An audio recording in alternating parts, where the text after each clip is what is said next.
5 minutes, you know? Each person, Yeah, I mean, you could read that little section if you want, okay. for what it's worth. Thank you for that. Yep.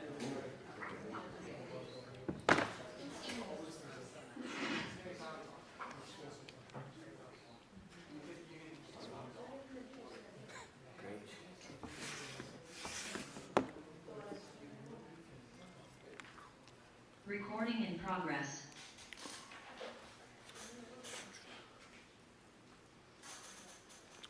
My computer says it's 7, so I'm just making a quick note and then we'll open. Hold on one sec.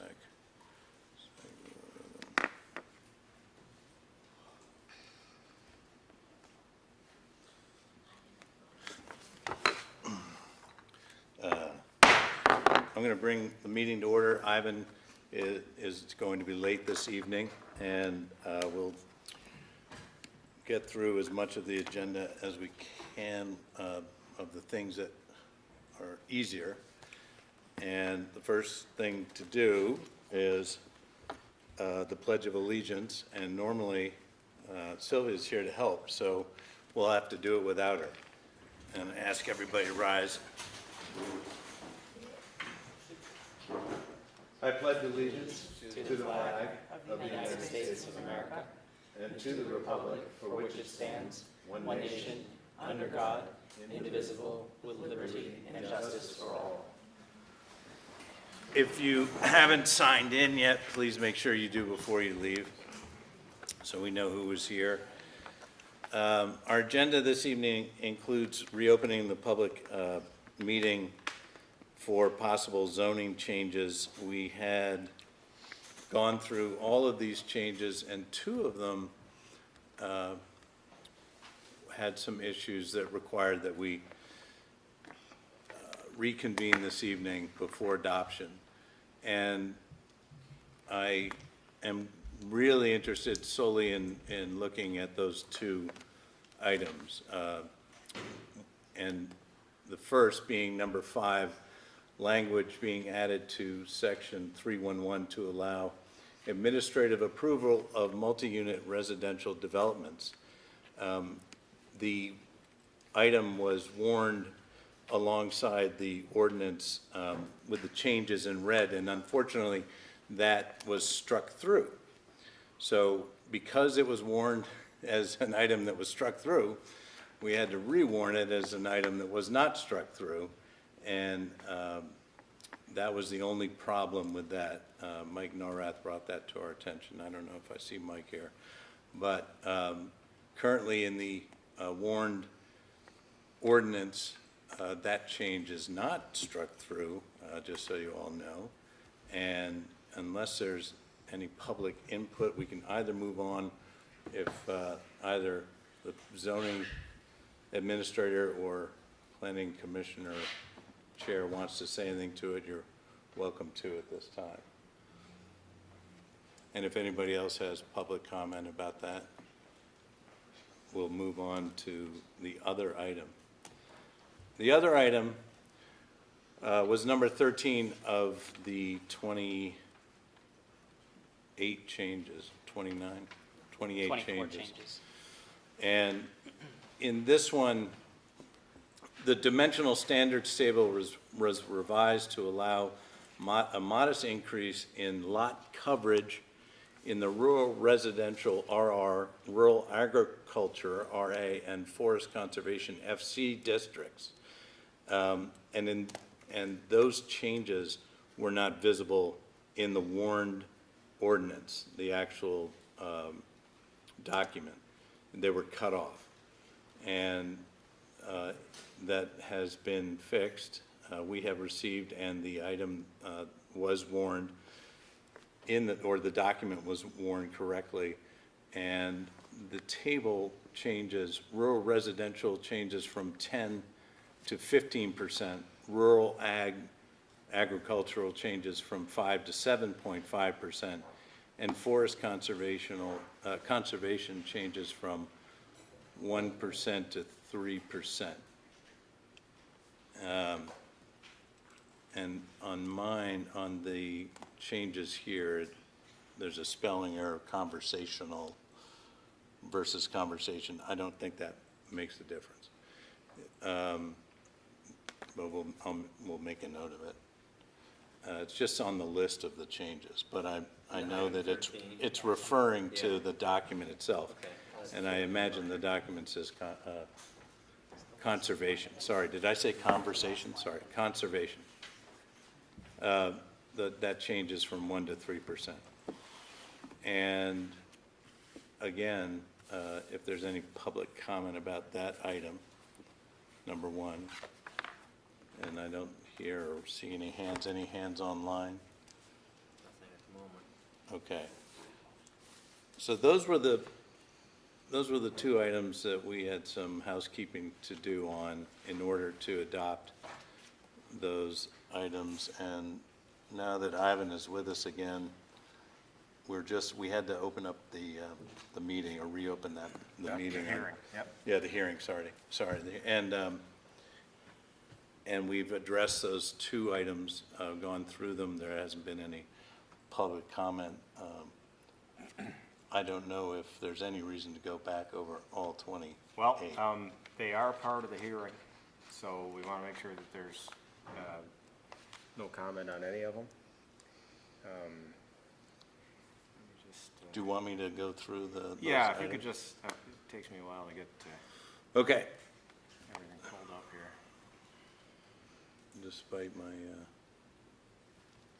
good intentions.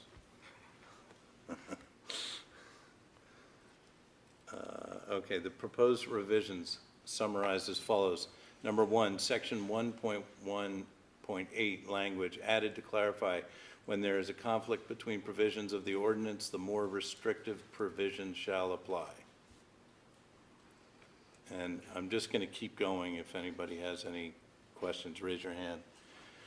Number 2, the insertion of installation, that's in quotes, in language describing what constitutes land development in section 2.1, the section 13.5 definition of land development was revised to match the section 2.1 language. Number 3, single, 2, and multifamily terms were changed to single unit, 2 unit, and multi-unit throughout the ordinance for residential uses. Number 5, language was added to section 3.1.1, which we've gone through. You've heard number 5, I'll read again, to allow administrative approval of multi-unit residential developments. This doesn't include, it goes right to number 7 from number 5, because some items were taken out of these changes that will be, or may not be presented again to the select board. Number 7, the use table. I have a question, or a comment on number 5. Well, excellent.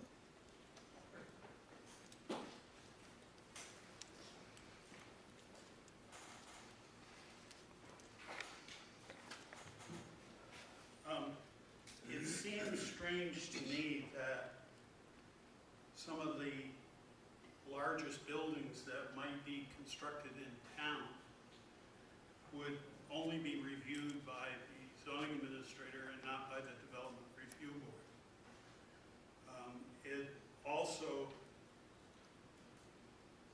seems strange that because of that, neighbors would not even get notice of that change that was proposed.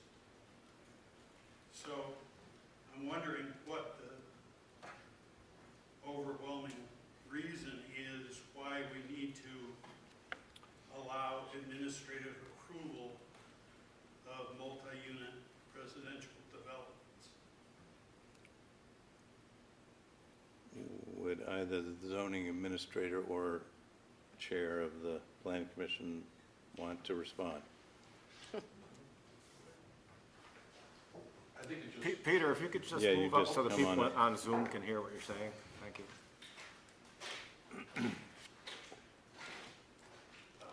I believe that the provision just allows for it to happen with administrative approval. Typically, it's reviewed anyway by the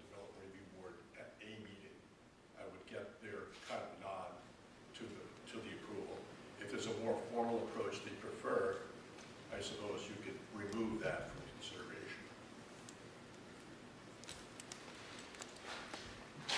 consideration.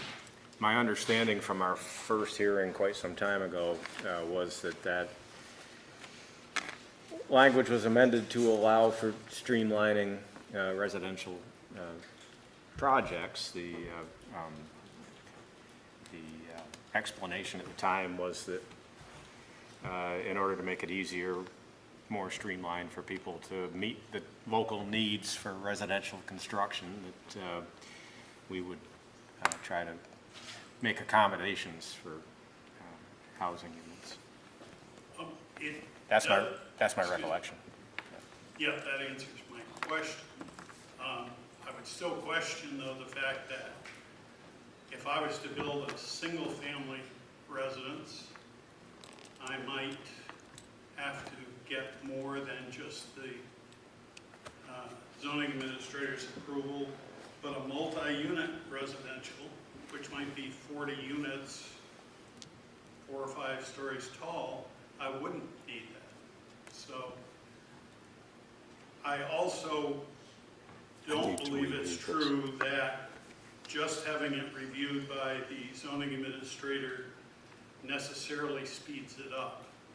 It does make it harder for a neighbor to know what's happening on a property next to them, which could have a significant impact. But if they know about it, the appeal from the zoning administrator's decision would go to the development review board. So how are we speeding things up? I think we're adding another step in there, unless the hope is that a neighbor won't know about it until it's too late.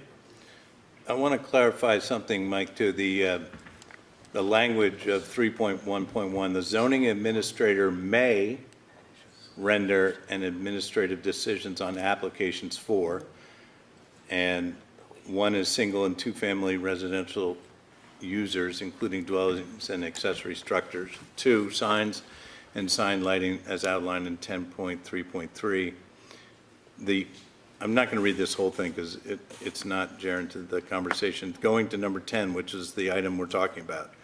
Multi-unit residential use, and this is, I think, important, where all applicable dimensional density and site standards are found to be met. Which is the same. Yeah, sorry. What I was going to say is which is the same for 3.1.1, item 1, which is that a single or two-family home that using, all of the dwellings and accessory structures follow the same guidelines. Basically, it follows the same rules.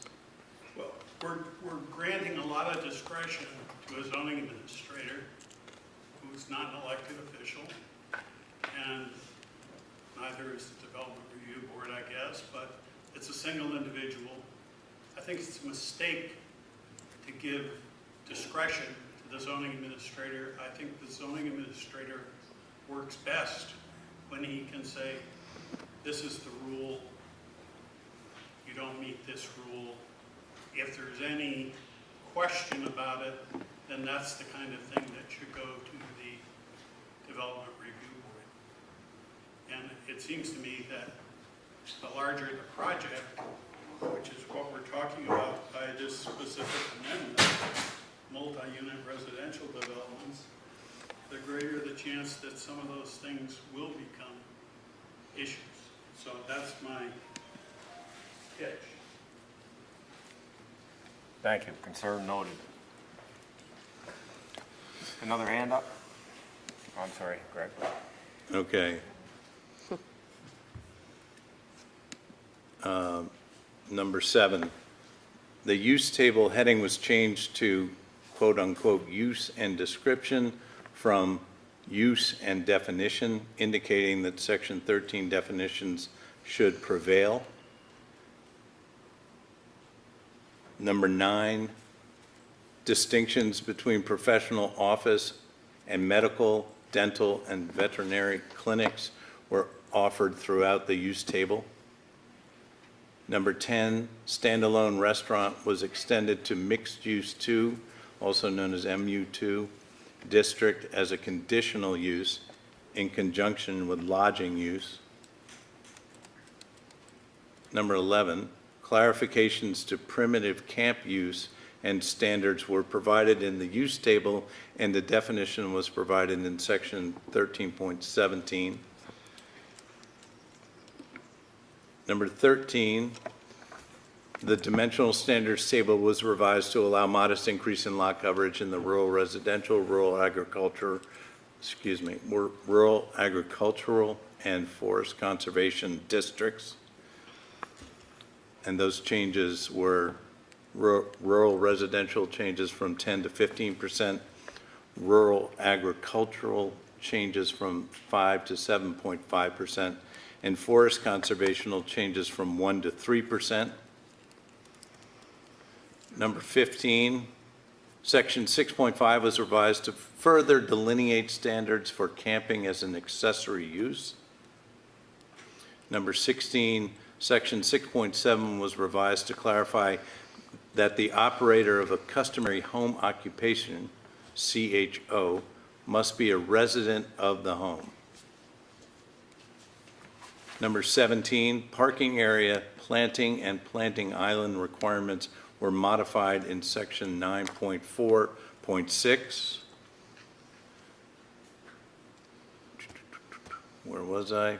There we are. Number 18, Table 10-1 was revised to allow multiple freestanding signs on large lots in the rural agricultural RA district. Number 19, new structures were inserted into section 12.2. I don't know if that's 0.3 or 3 and 12.24 to indicate that flood hazard development standards apply to new structures in the special flood hazard areas. And I think that might be 12.2 subsection or subparagraph 3. It's parentheses. Okay, parentheses, and then 4. Number 20, the definition of campground was revised to indicate that a campground may include cabins, section 13.4 in parentheses. 21, a new definition of family was provided, section 13.7 in parentheses. Number 22, a definition of farm stay, farm-stay in quotations, was provided in keeping with statutory on-farm business standards, and then in parentheses, section 13.7. Number 23, the definition of farm structure was clarified in keeping with state statute, section 13.7. Number 24, a definition of household is provided to replace the former definition of family. Number 25, a definition of qualifying product was added in keeping with statutory on-farm business standards, in parentheses, section 13.18. Number 26, a definition of required agricultural practice, or RAP, product was added in keeping with statutory on-farm business standards, section 13.9. Number 27, also in section 13.9, a cross-reference to camping unit was provided with the definition of recreational vehicle, or RV. And finally, number 28, the use table was changed for a dormitory to be permitted use in all districts where dormitories are currently allowed. And then I'm going to read this last part. The Planning Commission finds that the proposed revisions to the ordinance are in keeping with the goals and policies of the town plan. Several of the changes remove barriers to housing development and are in keeping with town plan housing policies. Other proposed changes offer clarifications to confusing or unclear provisions or relax overly restrictive provisions. The Planning Commission concludes the revisions reinforce town plan goals of encouraging a concentrated mix of commercial and residential uses in the core, surrounded by rural residential and resource-based uses in the outlying area. And that was the Planning Commission report, proposed revisions to the Manchester Land Use and Development Ordinance. And are there any public comments? Before I almost turn it back over to you. Almost. I hate to do this. Yes. In the one that I received, it has another article, number 29. Is that supposed to be in here? Is it not supposed to be in here? We received it twice. I get that, but one of them has, I see just One is number the original 20. 29, I think, the full 29. Can you go back and see if 13 and all of them are in there? So yeah, this one has all 29. okay, So that's the original Okay. warning. got it. And then there was another send, which is the one that was warned. Yeah, this one I downloaded from the latest Okay, series of documents. got it. I don't know if I can attest to that, and I swear. No further comments? So are we considering 29 or not? Nope. No, we have the correct Thank you. Planning Commission recommendations. And we also have a copy of the ordinance with all of those changes in red correctly, or not cut off. So, if we would want to close the hearing at this juncture, or we don't take action? No, you get to close the hearing. Okay. If there's no further comment, we will close the hearing. I don't think that's do we have to make a We do it motion? through a motion. It's the only motion that can be made in the context of a public hearing would be a motion to close the hearing. Okay. I'll make a motion to close the hearing. Second. Moved, seconded, all in favor, say aye. Aye. Aye. Aye. And sorry, I didn't mean to step on you. No. The, It's your meeting now. The hearing is closed. The handoff has happened. There were many times in the past when we've closed a hearing and taken action immediately. We have recent opinion from the League of Cities and Towns that we should actually close the hearing and make a decision at a following meeting unless it's warned. And did we warn to make a decision tonight? We Later did. on in the meeting. Okay, so, I'm sorry, I came Number in 12. Agenda 12. straight out of the Yep. barn. Okay, possibly approve changes to town land use. So that is warned for later in the meeting, so at this point in time, we'll accept that the hearing is closed, and we'll move into our regular agenda, which is, Public comments. And also. public comments. And Yeah. Mr. Chair, regarding public comments, you may want to we might want to cite that in our rules. Okay, this is the select board rules, and item 11, rule 11 is public participation. We have a pretty good room full of people here. Generally, select board members shall be afforded the opportunity to speak first on agenda items. Each public or virtual participant, excluding select board members and the town manager, shall only be allowed to speak twice on any agenda item and shall be limited to a total of 5 minutes on any agenda item. This rule may be suspended by the chair, and public or virtual participants shall address all comments to the chair. And those rules would extend to the next part of the agenda, which is public comments. This is where you're allowed to speak to anything that's not on the agenda. If it's not on the agenda, but you want to bring it to our attention, now would be the time to do so, and we welcome your comments. Anybody? Any hands up? Ooh, let's take the opportunity to move right away. No hands up? No hands up. I don't see any hands up, so I don't see any hands we'll, up. ask for approval of the minutes from the select board meeting of May 7th. I'll make a motion to approve the minutes of 5/7/24. Is there a second? I'll second. Moved and seconded, all in favor say aye. Aye. Are there any opposed? That is 4-0. Then agenda item 6 is liquor license applications and renewals. We've got two this time. Moonwink at 4479 Main, Class 1 application. And the Palmer House, 5383 Main, Class 3. No comments or negatives on either applicant right now. The current and the taxes. So since we don't sign these anymore, it would be appropriate to entertain a motion to approve the liquor licenses. I'll make a motion to approve the liquor licenses for Moonwink and the Palmer House Resort. Second. Moved to second. Is there any discussion? All in favor, say aye. Aye. Aye. I believe that was 4-0. Was 4-0.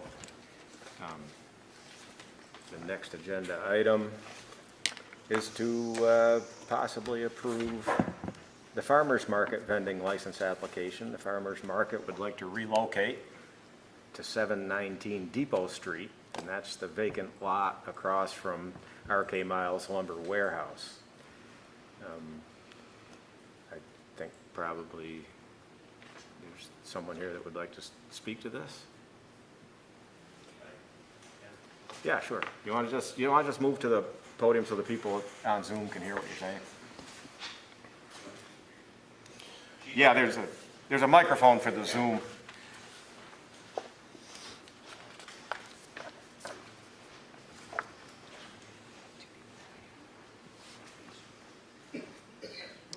Bob Wood from the Manchester Farmers Market. We're like looking to relocate to that location due to safety reasons and less traffic and more space. People don't have to cross the road, and it's just going to be a more friendly atmosphere for people to get in and out of the market. And we think it'll be better for vendors and customers. And people would park just in the adjacent? In the adjacent, behind the H&R Block and around by the window store.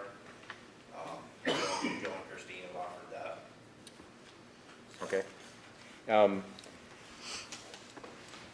Well, I think it was really cool to have it where it was. I do understand the safety concerns. It was, what was kind of neat about that was it's kind of right in the historic middle of town. I saw the list of vendors. Is that more vendors than what we've seen in the past? We've had the vendors, but not all of them come all the time. So even though the list is fairly long, most of those do not show up every week. Yeah. I think we have 16 to 18, I believe, Mike. Close. I want to say it's 14 that we have as Okay. full-time They're vendors. full-time The rest vendors. are Daily subs. Okay. I know that staging and setup used to be a big concern where you were located because there's no place for people to park their vehicles and get it unloaded. Will that work better in the new location? So at the new location, a lot of the vehicles can pull in, park, and work right out of their vehicles. Because they've offered that we can pull in and park along the back and down the side. So a lot of those vehicles won't have to be in, we don't have to park in the road to unload. And a lot of people can pull in, park, unload out of the back of their vehicle, set up their tent, and work right out of that. And then at the end of the market, they'll pull everything back. And would the vehicles just stay there on the back of the lot? Right. Yeah. Yeah. I would say half of the vehicles will probably stay. probably. Half of the vehicles probably will stay in their spots until the end of the market, and they'll pack up and move out. Other questions or concerns? Is there anybody want to speak to this in the vast group that we have here this evening? Sounds exciting. Did you want to address the sandwich board thing while we're here? The signs, we've contacted 4 or 5. We have 5 that we want to put out. There's I one can't of remember which one is not open right now for us to get the approval from, but they've Toomey. given us approval in the past. So we're assuming that we still can put our signs out. we want to put down by Aubuchon, but we were waiting to hear back from them. We have one by Toomey, Charlie's Coffee House, Seasons Seasons Restaurant, Restaurant, Gringo Jack's. Ringo Jack's. Most of them we've used their space before they're out. Well, we accommodate that, those signs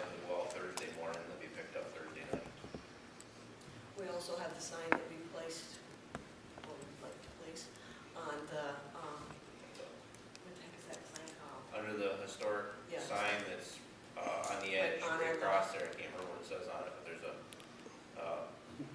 DPW sign there for historic Manchester. And we've got approval to put our Manchester market sign underneath that, so. Are we allowing for a sign that says "We've moved," right in the former location? We would like to put something up there for the first couple weeks that we move down, up in Adams Park to say where we moved to. I don't know if that's something that's in our purview, but it sounds like something you'd want. Yeah, Okay, yeah. okay. Anything else? I do have a question, and I'm not sure if it needs to come to you guys or if we're strictly on the, Why don't you just step up a little bit closer to the mic so the people at home can hear you? we are planning on putting a porta potty up, and we've got approval from Joe Miles for this, but we're not sure if we need to get approval from you guys for that as well. It's a good question. Was there ever one at the old location? They No. said, not at the old location, Yeah. because we were going to the health food store. Oh, right. And we were going to Maple Fields, but with nothing easily within walking distance, it's open during the market. And we do have some, due to the fact that we have some vehicles with older vendors that are gonna be parked in there that won't be able to get in and out, we wanted to have something on the property. And Joe had said that we could put that there, he approved that, but we didn't know if it needed to have an enclosure around it. I don't think so. No, it's temporary. Yeah. It does have to have an enclosure, I was told, from Doors, who obviously would be the ones that we would get it from. Yeah. I think being a temporary structure like that in conjunction with a public event, I think it would be reasonable to assume that there would be some accommodations.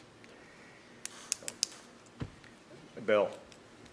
Relative to the porta potty, though, you're only doing 1 day a week, Okay, get up. Thursdays. but the porta potty will sit there for the whole season, right? Viewable to the road, I guess? That's why we were gonna enclose it somehow or other to make it You do plan nicer to look at. Put like a wooden stockade fence or something around it. Sounds like a Closed. DAB. That would be Yeah. nice. Yeah. That's why it should And be it will be going there locked so first that and then to us. hopefully, You're not there, everybody else will be. Doors would be the ones that have a key to it, so they can get in and empty it every Wednesday. At some point, we're going to modify the vending ordinance so these kind of issues will go in front of the DRB, which has a better idea as to how site plans should lay out and that sort of thing. That's not the way we handle it now, so. No, but the DRB has taken the extraordinary move to go and visit this in advance of their meeting. So they gave us a report that they're comfortable with the new location. Yeah. Okay, good. Great. Motion? I'll move to approve the farmer's market vending license application for the location at 719 Depot Street. Second. Moved and seconded. Any further discussion? All in favor, say aye. Aye. Thank you. Good luck. Thank you. Yeah, good luck. When's the Thursday. first? Is it this This coming? week. Yeah, get your, this is also televised, so you want to tell people that happen to see this Oh, on yeah. TV. every Thursday from 3 to 6. No, you want to do it at the microphone Every Thursday from 3 to 6, we would love to see you there, in your new location. in our brand-new location at 709 Depot Street. Perfect. Excellent. Thank you. Thank you. The former Sherry's line. To be further. Okay, did we? Yes, we did that. Agenda item 8 is to possibly approve a Class 1 vending license for an ice cream truck at Sam's Wood Fired Pizza at 4572 Main Street. So you have a picture in your packet of the truck, of the ice cream truck. It's parked in front of his new location. I do. But it is a mobile truck that will move to events. Oh. When there's no events, it'll be parked there. This has not had a chance to be looked at by the DRB. I'm not even sure, since it's mobile, and it's an ice cream truck that is the route that it needs to go, but in any case, he's looking for the permit for the rest of the year for this. Mr. Chairman, I don't see that picture, but I have seen the truck, which is a typical ice cream truck. That's right. There it is. Okay. Yep, Looks like it's an ice cream truck. Is there going to be music? I hope not. And Those bells? things drive me crazy. We do have a Mr. Dingling CD. Do you want? They'll all sit here with him. On the vendor's license application, there are 2 items that have been highlighted in orange. Does that mean that they have been satisfied? The proof of They will insurance? be. They will be, okay. Yeah.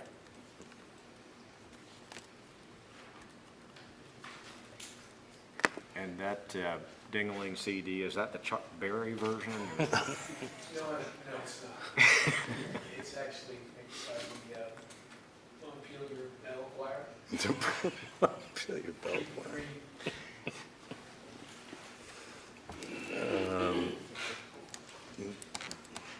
And then that, will that move or stay right there? I didn't get, No, it's going to move to events.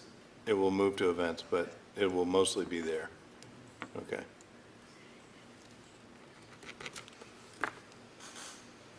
And anything else? I just had a question. I know there's a certain amount of vending licenses that are available. What does this put the total number up to? That's a really good question. There was a limit on certain categories too. This is a Go back to the ordinance. 1. class Class 1. Class 1. The farmer's market had its own category. Yeah, that was a class 3 actually. Correct. I don't think we had that many. I think we're still at like 5-ish. And there were 4 per category, right? Right, but Yeah. overall Nancy's. categories, yeah. Is the 1, I think. That's a 1, yes. So Nancy's and the others, the other 2 are class 2s. Neil and Hound Dog and Jamaican. Brown. Jamaican, yeah. Everton is a class 2. So those are those are 3. Is there any others? The acai, which I say acai, That's Village though, isn't it? that's in the village.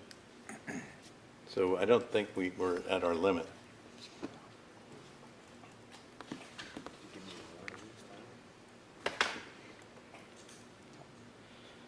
Okay, you looking for a motion? Move to approve the Class 1 vending license for ice cream truck at Sam's Wood Fired Pizza at 4572 Main Street. Second? moved and seconded. Further discussion? Hearing none, all in favor say aye. Aye. They're good to go. Woo-hoo. Gracias.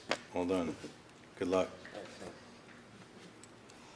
And when will that begin? Well, we still have to go through the health department, and we've asked for a meeting with Bobby Davis for this weekend. But the ice cream machine, the truck has a soft serve machine, so it's not just novelties, but it's soft serve too. Nice. Good luck. I didn't say that under my breath. National Forest Service District Ranger Martina Barnes is here to update us, along with the whole entourage from the Forest Service. Welcome. Hi, everyone here. Good evening. I don't think I've ever actually been here in person, introduced myself on Zoom when I got here about 3.5 years ago, but, so yeah, I'm Martina Barnes. I'm the District Ranger with the U.S. Forest Service Manchester Ranger District. You drive past it a lot, I'm sure, on 11 and 30. And we've been just going around to the towns in the Manchester Ranger District to give brief project updates. There's about 29 towns covering the Manchester Ranger District from approximately Clarendon down to Pownell. Wow. We do just real quick, just to give you, for those of you who don't know what the U.S. Forest Service does, but we are a multiple use agency. So we do recreation, we do active forest management, and we do fish and wildlife projects. Those are kind of some of the types of work that our agency mission focuses on. And in Manchester, we actually brought up a map which we'll leave with you, but just I believe according to the payment in lieu of taxes website, it's about 5,433 acres in that are of National Forest System lands in Manchester. So that's pretty neat. It's a great asset. I'm sure many of you know that the Lime Brook Wilderness is in our backyard, and you enjoy that. But we also have a lot of other work that's being planned not only in Manchester but around Manchester. And I know we don't have a lot of time, but and it's hard to see from a distance. But like I said, we'll leave the map with you. But just wanted to touch on a few of the recent projects. You may have noticed a few weeks ago some smoke over by Beach Ridge. There was a prescribed burn, which some of you may know the term control burn, but we use the term prescribed burn. That was an 11-acre prescribed burn that was done to enhance a wildlife opening, help support the creation of a wildlife opening up there. So we try to do, before the trees leaf out every spring, we try to do prescribed burns around the district. Last year we did a 29-acre prescribed burn along Richville Road. That was also down nearby the Batten Kill. So that was done last year, and that was also really successful. If you go down there now, it's amazing in 1 year's time how much it's like, how much greener it is already after 1 year. So we're also just really briefly, we've got a lot of great work on the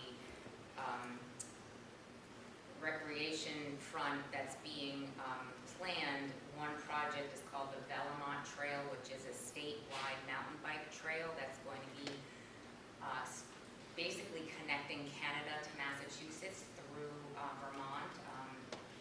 And it involves it's going to be going not directly through Manchester, but around Manchester, through parts of Dorset, Peru, Winhall, and then on down south through Wilmington, like ending up in Wilmington and then into Massachusetts. And if you Google VELOMONT, you can kind of see a schematic drawing of that trail. But we're working with local mountain bike clubs on that project, and that's pretty exciting. So we're planning that. Also working on some smaller partnerships. I see pages on the screen with the Manchester. Oh, before I go on to that, we are planning a public meeting to talk more about the Belmont proposal on July 25th at the Manchester Community Library. So you can learn more then. That'll be from 4:30 to 6 p.m. And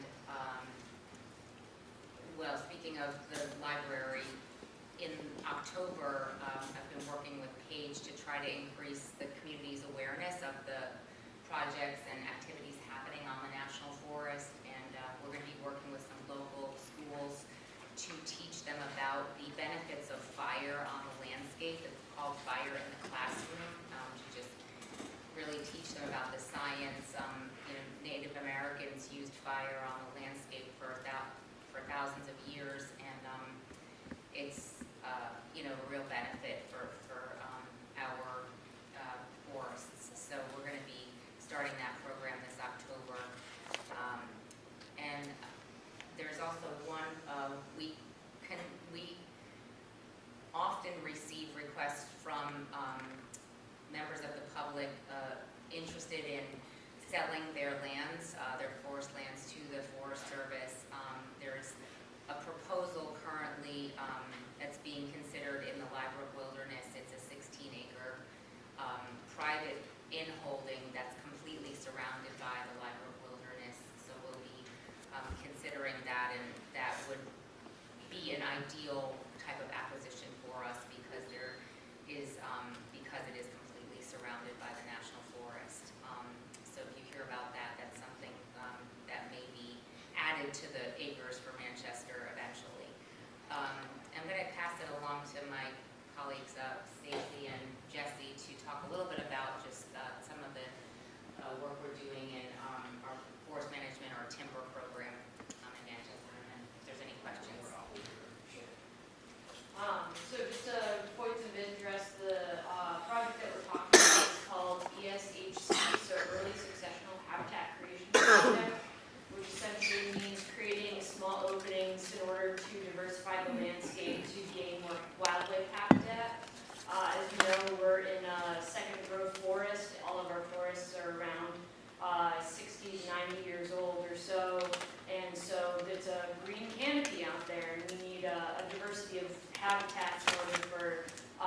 a 2-acre, essentially just clearing. Say we had a 100-acre stand that we planned to implement all those group selections in, we would usually only do about 20% of that stand, so only 20 acres of that 100 acres would actually be cut. So that's an example. So not everything here that is in yellow is going to disappear by any means. Just to give you more confidence there. But that's the main driver for that project is for wildlife habitat. Is there anything that you want to mention? Yeah, it's off the Benson Road, just you'll know the area. As you know out there, there's a lot of invasive plants, honeysuckle, barberry, multiflora rose. Well, if I walk around more, I'll probably find more. But so we're going to have a Vermont Youth Conservation Corps youth crew here. They'll be down the day for a whole week. They'll be coming from Rutland every day. We'll be down there pulling some of those invasives. And so I was wondering if, hopefully maybe the town has a place we can take those invasives. They shouldn't be touching the ground. They should be in a place where they can be burned or something, so they don't grow back. So we can follow up later, with a or something to see where to take those. But honeysuckle was planned a lot because it looked great, but now we're finding out that it takes over and kind of wipes out the local population. So plants. So other than that, it's it's a small project area, but it's an important one. A lot of migratory songbirds would need this habitat, and that's kind of the gist of this. Right, because the project as a whole covers the entire district, and it's kind of like, I don't know, a pellet shot. It's kind of scattered throughout the district where we're implementing these projects, so they're not concentrated into one area. And that way it gives, as neotropical migrant birds move through, they're picking where they'd like to go, so it's spread across the landscape. Does any of this take place in the Liebrook Wilderness area? No, that has to remain untouched. Yeah, there's very few circumstances in which we could do any type of active management in the wilderness area. Yeah, like if it were to become a fire hazard, and say we had a blowdown event, and it would be in the public's health interest to salvage some of that wood to get some of the fuels out of there so it doesn't turn into a giant tinderbox. That would be the circumstance in which we might be able to implement that, but again, very, very narrow. We usually like to let those sit. Any other questions? I'm looking for hands. Thank you. Come more often. Yeah. Yeah, I do have a couple of questions. I probably knew, but I'd totally forgotten that the district is so large and it's centered here in Manchester. How much staff do you have? It's about 20, yeah, it's about 20 full-time staff, and then, and then the forest headquarters are in Mendon, Vermont. There's a new building on the floor. You may have noticed the old building was closed. That was up, in Rutland. But we have about 100 or so, 80 full-time staff for the entire national forest, which is about 420,000 acres. The Manchester Ranger District is about 240,000 acres, give or take. Are you part of the New York zone? What is it? I think I looked you up after we met you. Talking about the Finger Lakes National It's Finger Forest? Lakes, yeah. Yeah, they are, we've kind of merged together, so both forests are supervised out. Right, yeah. I saw that after we met you the first time. It's nice to see that you're still on the job. Yeah, I'm not going anywhere. Good, that's great. Anything else? If there's no other questions, thank you for that presentation. That was very nice. You're going to leave that map with us? Yeah, is there anyone in particular you'd like to show you? We'll leave it with the town manager. Maybe we can find a suitable for framing location. Right next to the invasives. Give it to Bonnie. You can leave it with Bonnie. Thank you for that. Yeah, come back.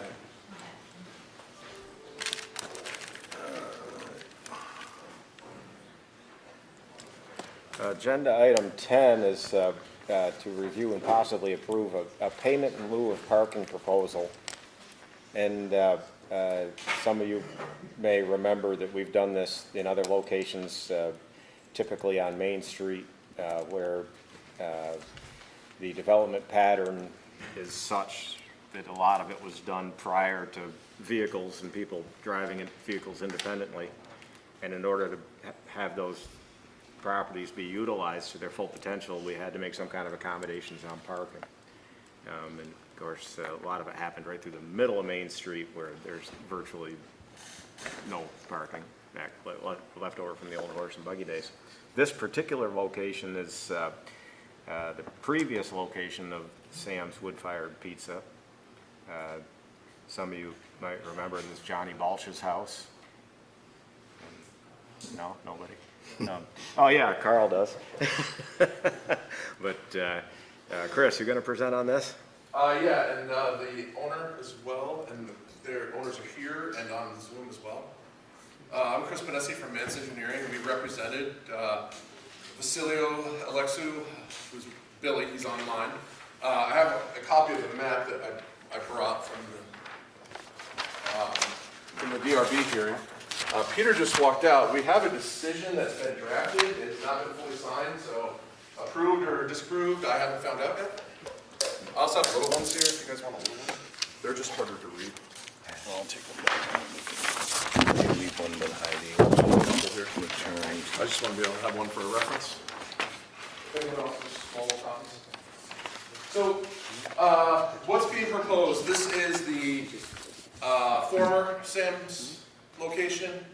It is the restaurant and residence on the southeast corner of the first roundabout in the south end of town, obviously in front of Shaw's and then across from the Hampton Inn. What it's being planned is to redevelop the entire lot.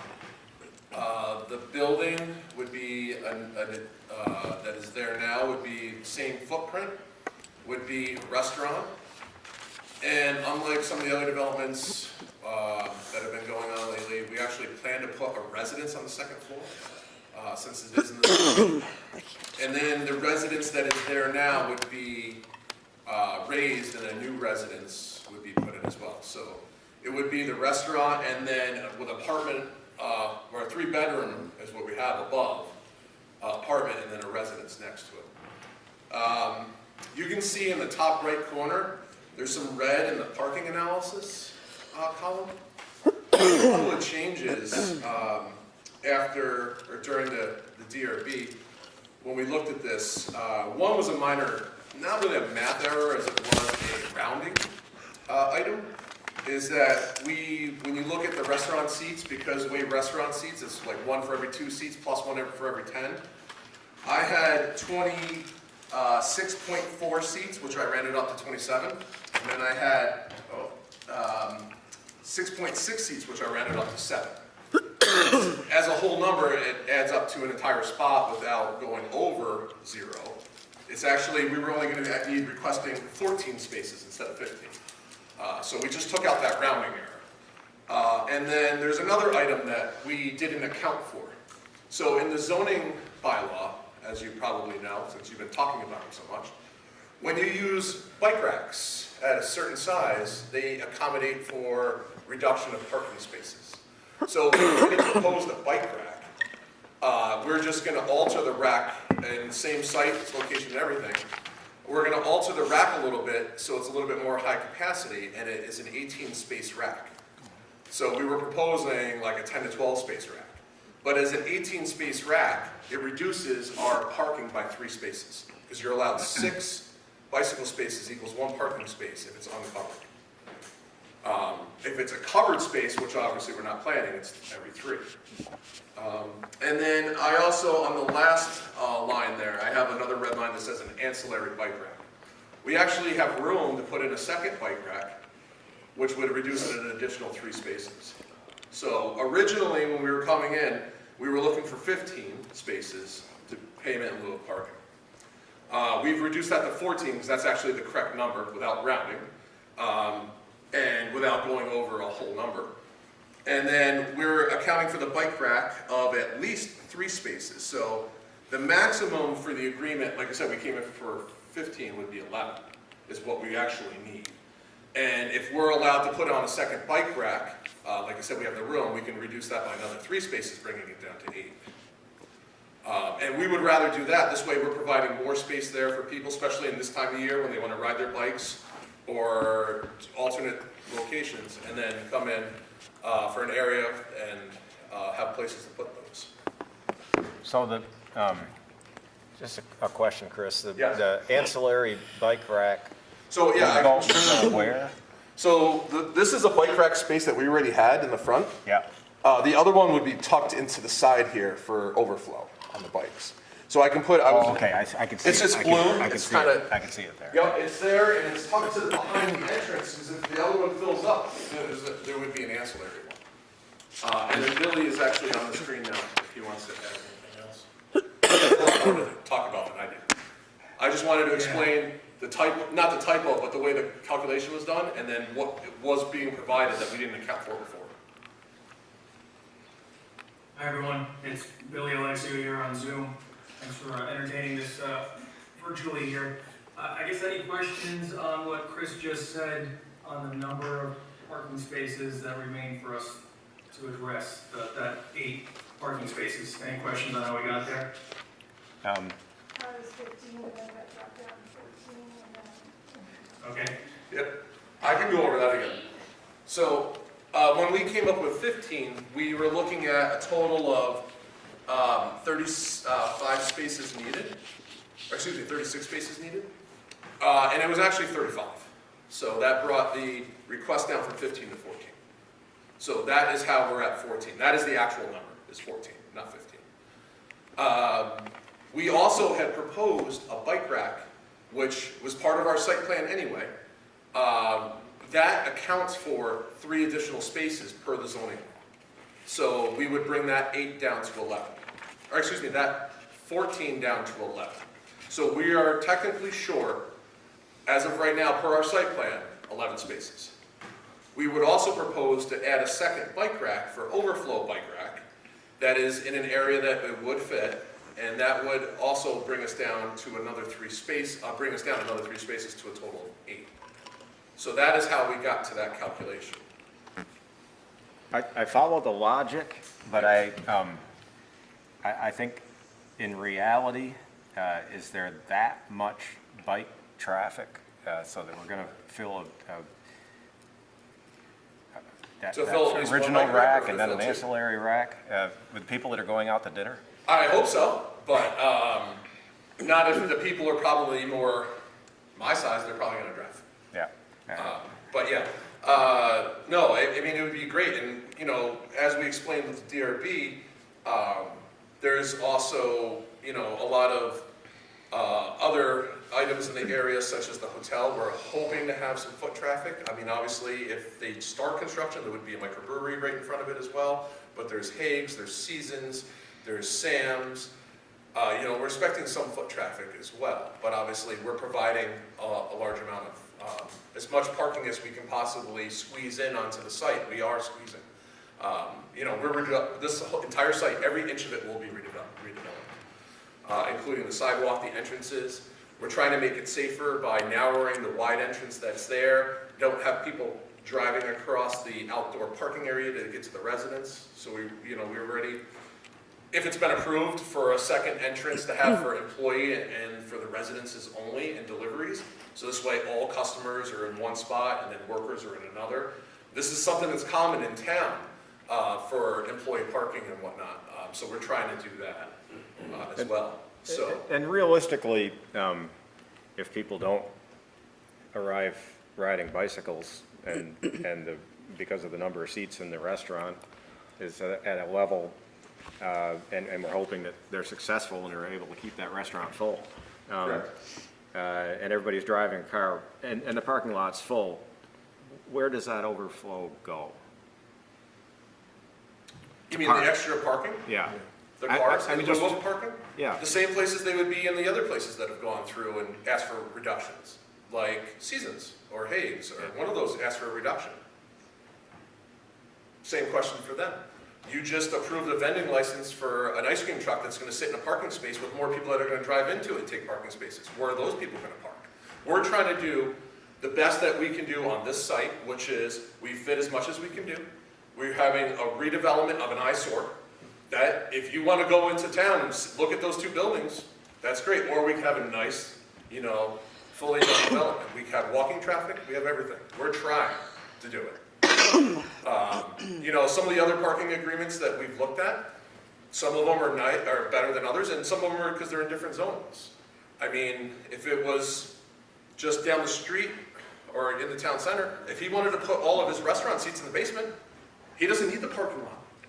But he doesn't want everyone to go down into the basement.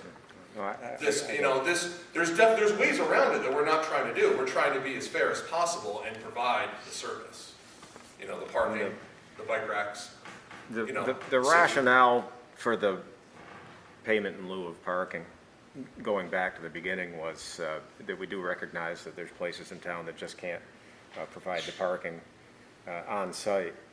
And at some point, it becomes a public interest to try to find the solution for this, and that costs money. And if it makes sense to allow a deficit in parking, then we should have a negotiated position with the. It was a little easier when there was a parking walk program. Yes. I still have a wonderful sign at my office that I took from the Hampton Inn area that I can bring over and you can add to here if you want. You know, it's a 4-foot parking lot. Because we're part of it, and you're supposed to have it up. I'm sorry? That sign never should come down. It was torn down. I'm just telling you that there needs to be a. Okay. Yeah. There's no more parking lot signs. I need to get anywhere. control of the conversation. Karen, if you want to say something, go ahead and come up to the podium.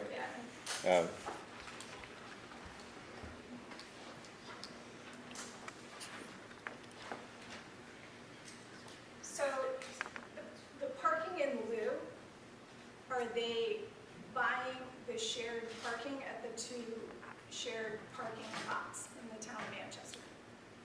No, that's not really how it works.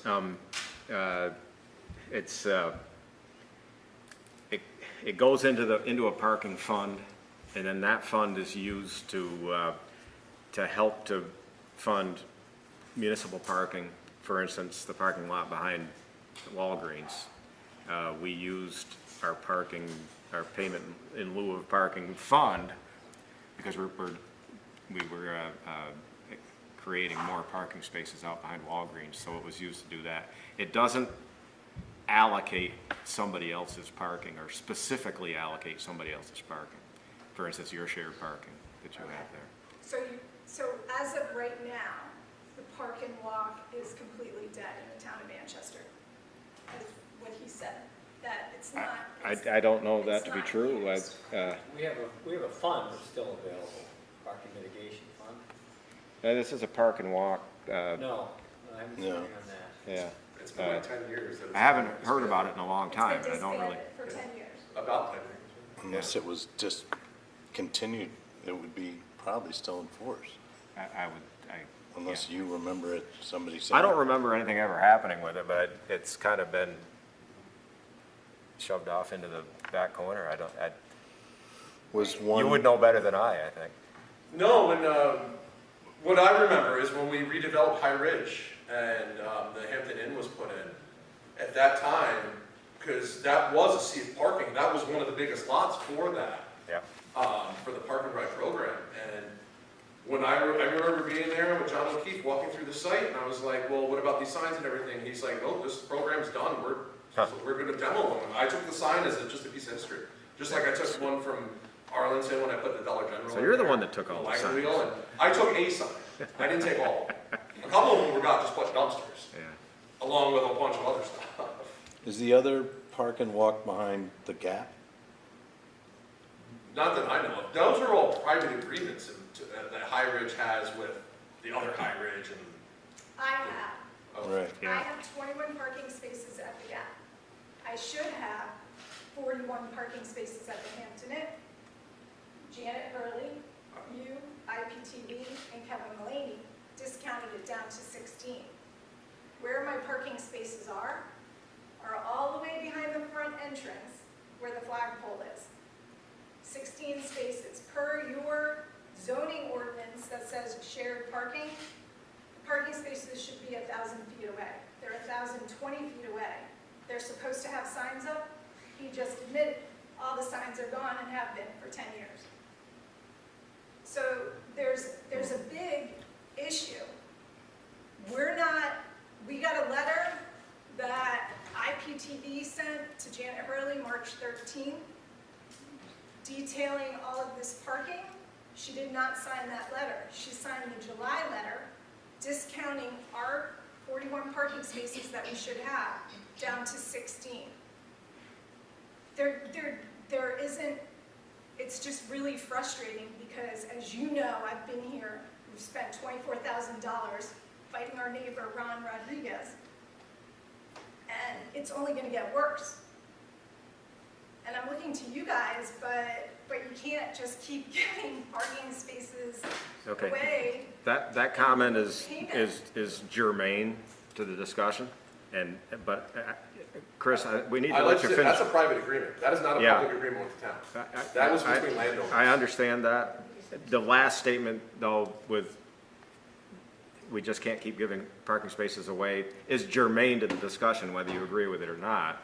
But I want to allow Chris to finish his presentation. I don't know if you were done yet. No, I just, it's just that this comment is was done by the developers and the landowners at the time. And it was actually done by Kirk Warren, not myself. But it was part of a private agreement for those properties, which went back to the 80s when it was first developed, I believe. So I wasn't here in the 80s. I didn't start until the mid-2000s. But, you know, when we went through the agreement, I mean, I was part of the project, but I didn't go through any of the parking agreements. But I know that hold on, Karen. I can't let it just be a conversation back and forth. No, I'm saying, it was not, it's a private agreement. It is not a payment to the town in lieu of parking. Right. So it's a different scenario. I understand that, and I think the board understands that. Right. Ivan, Billy has his hand up. Billy, yes. Yeah, so for me, the question is, can we come to some sort of an agreement for the 8 spots that we're short of, is the first thing. And then the second is, what should be the cost? For me, as the owner of the property, my wife and I, I'm interested in obviously coming to an agreement here.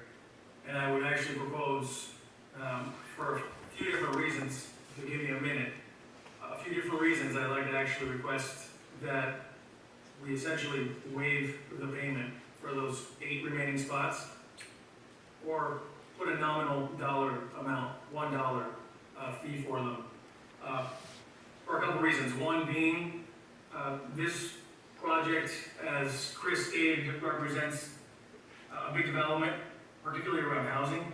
There are 4,000 square feet of housing here, 7 bedrooms, 4 above the restaurant, 3 in the house that'll get rebuilt. Half of that is net new. It did not exist previously. That's, I think, pretty relevant given the big issue in town, obviously, of housing. The second is, it's, as Chris mentioned, a major improvement in general to the property. It's very visibly located, centrally located at the roundabout. And the property, I think we can all agree, needs work. This would be a huge upgrade for that property.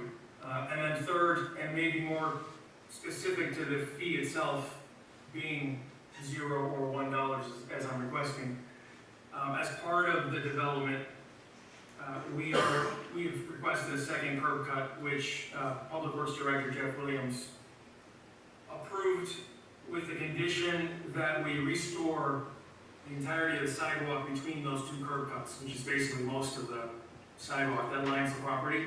That's obviously going to come at a significant cost for us.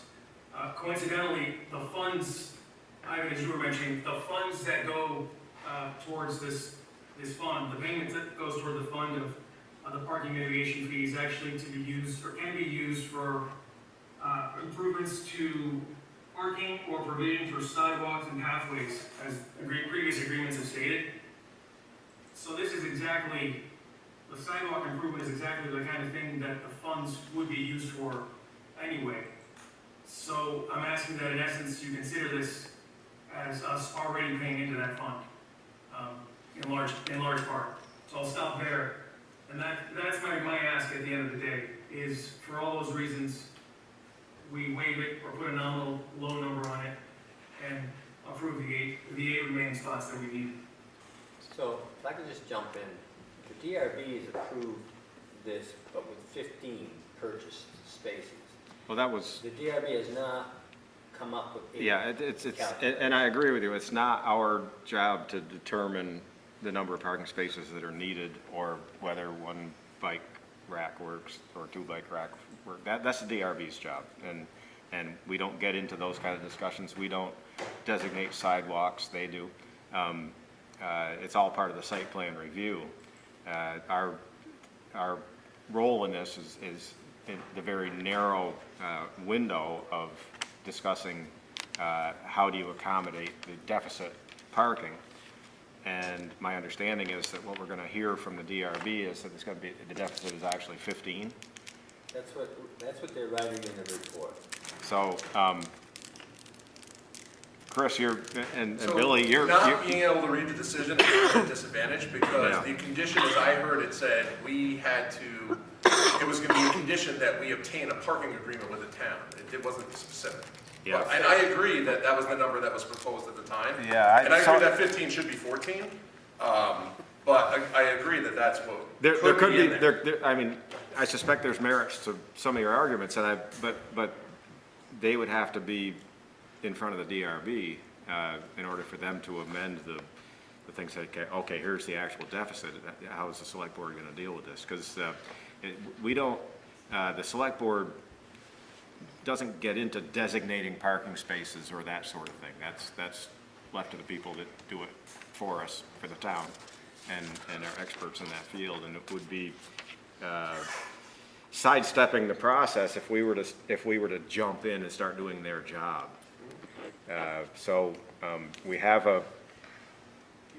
We may have a reasonable request in front of us to drop that down to 8, but the DRB would have to hear that and give us their side of that. And to my understanding, they haven't heard that part of the argument.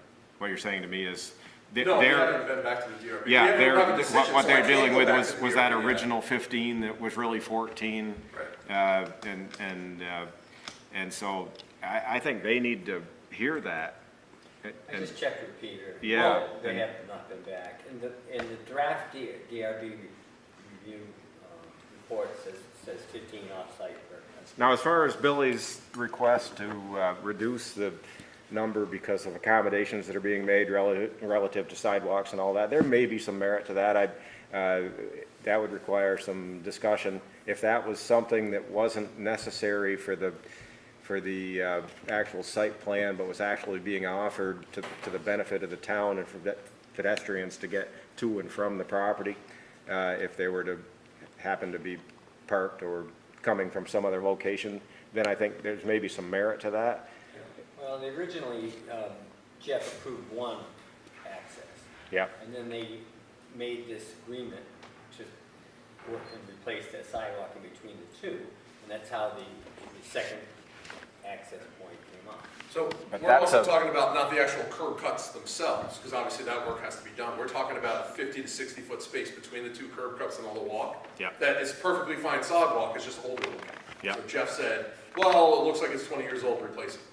And then you can get your second one.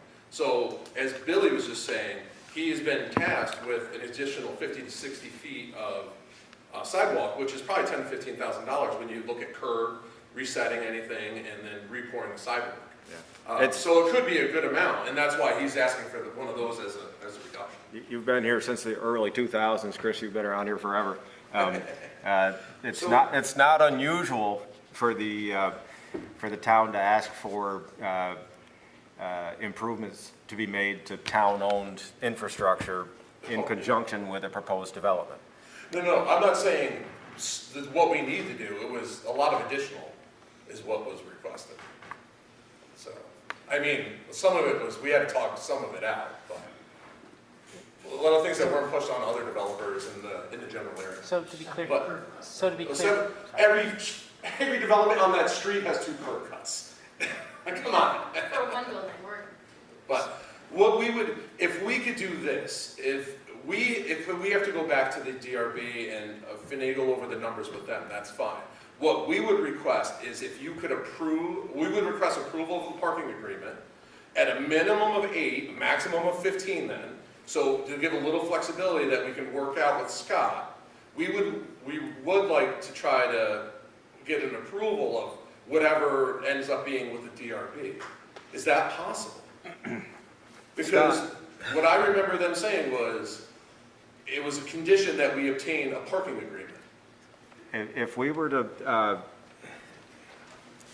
give an indication that we were willing to allow for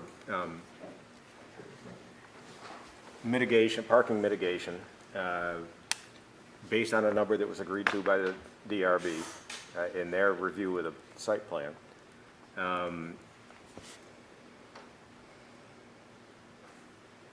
my question is, what in the ordinance would we typically charge? Is there any guidance in the ordinance as to what the fee would be? Not in the ordinance, so we just go back historically to the two agreements that are in place. And the original agreement was 2015, I believe it was $2,000 per space. And then the second agreement was a couple years later, it was the same amount. And then either Higgs or Seasons got one too, and it was the same years later. We could not find anything or how they came up with 2,000. From talking to, actually Bill Drunzik today gave me some background information on that, was that at the time in 2015, that might have been what it would cost the town to build parking space. So when they first approached me, I built in a consumer price index increase, and with Billy's help here, we came up with a number of $2,671 is equivalent to the 2015 $2,000 price. But none of the other agreements have ever increased, and no other zoning fees or any other fees go up with time. So we would argue against that if possible and go at the minimum that has been charged before. And we all know that parking spaces are expensive to construct, and so are charging units. Like the new Rite Aid parking lot that we keep mentioning has 8 charging units and 4 parking spaces. If you haven't noticed. I think it's 4 charging units. No, it's technically 8 total chargers on So it is. 4 units, but 4 spots. I would just like to add that, the difference between the other properties that have been discussed about where parking and or payment in lieu of parking has come into play have been strictly commercial properties. I think the difference here is that this is a large development that also includes additional residential space, which is net new in our downtown core, which is something we're trying to focus on, trying to create more housing stock for our community. I think it would behoove us as a board to consider some sort of adjustment to that cost for the simple reason of that, but that, I think we should do everything that we possibly can to encourage this type of development to occur. I agree with your premise. What I don't agree with, Billy, is that the addition of the sidewalk completely should wipe out the parking mitigation, because at some point, as has been done in the past, the town is going to use that money to create more parking. And this was a way to try to get us to that point where we had something in the bank account to mitigate, ultimately, the parking deficit that exists on this parcel. If every parcel gets approved with a deficit parking, eventually the town's going to be on the hook to put in some kind of massive parking structure in the middle of town, because we just don't have any parking. And that was part of the rationale behind it. I think, for myself, I'm very willing to talk about some sort of agreement which allows the DRB to weigh in with what the actual number should be. But I think the actual fee should be in place, because I don't see anything in this parcel that makes it vastly different from any other parcels where we charge the fee. If that makes any sense. I have a question, Mr. Chairman. Chris, you indicated that they closed, the DRB closed the hearing? Correct. Okay. With one condition, to my knowledge, one condition, And which that was to, reach an agreement on the parking correct. agreement payment. And I don't know exactly, and I have not seen it, I've been asking for a couple weeks, I have not seen the decision. I know that one, maybe two people had signed it, and they were waiting for the other 2 or 3 signatures, that's all I know. I just asked them if they could try to do digital signatures so we could, I wanted to try to have it for this meeting, Yeah. which obviously didn't happen. Yeah, but what I'm hearing is what you would have had for this meeting was a 15 space, Right, and that's something that, like, if we look at it and we, you know, look at it, I mean, I think it should definitely be at least 14, and that's something I can work out with them, but if it's amenable to the board to empower Scott to finalize the negotiation, because I didn't, when I looked at this originally, I thought we just needed town approval, being the town manager. I didn't realize we had to come to the select board, because we would have started this process a month ahead of time, too. I was not aware that it was a, you know, public agreement with that. So that, and again, I've never done this before. I've only been a part, or some parts of private agreements that have gone through between private landowners and usually their attorneys, not me. But Karen, you're next. Should Shaw's be involved, because the burden is gonna fall on Shaw's, right?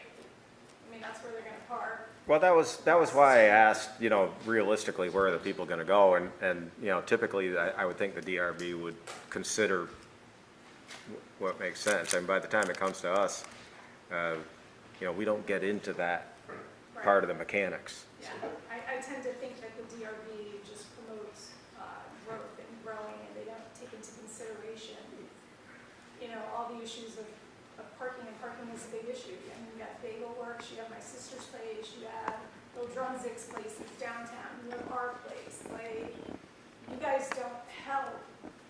You're just making a burden on the other property owners, you know? Can I ask a question? I just feel like we can't get through our stuff because she keeps interrupting. Does that count as her 2 comments? And I'm just like, it's been like. You should, if you want to comment, go up. Well, to she the- did. I think people could hear, I think people could hear what she said. That's all. Yes, I think She so. kind of keeps going back to her thing. I just. Yeah, no, I want to get, I mean, I'm not trying to stifle any discussion. No, I know. I feel like. And especially if somebody has it's a something quick thing, but germane it to kinda add. went to her whole history of No, her. I understand, but I can allow it. It's in my purview. Bill?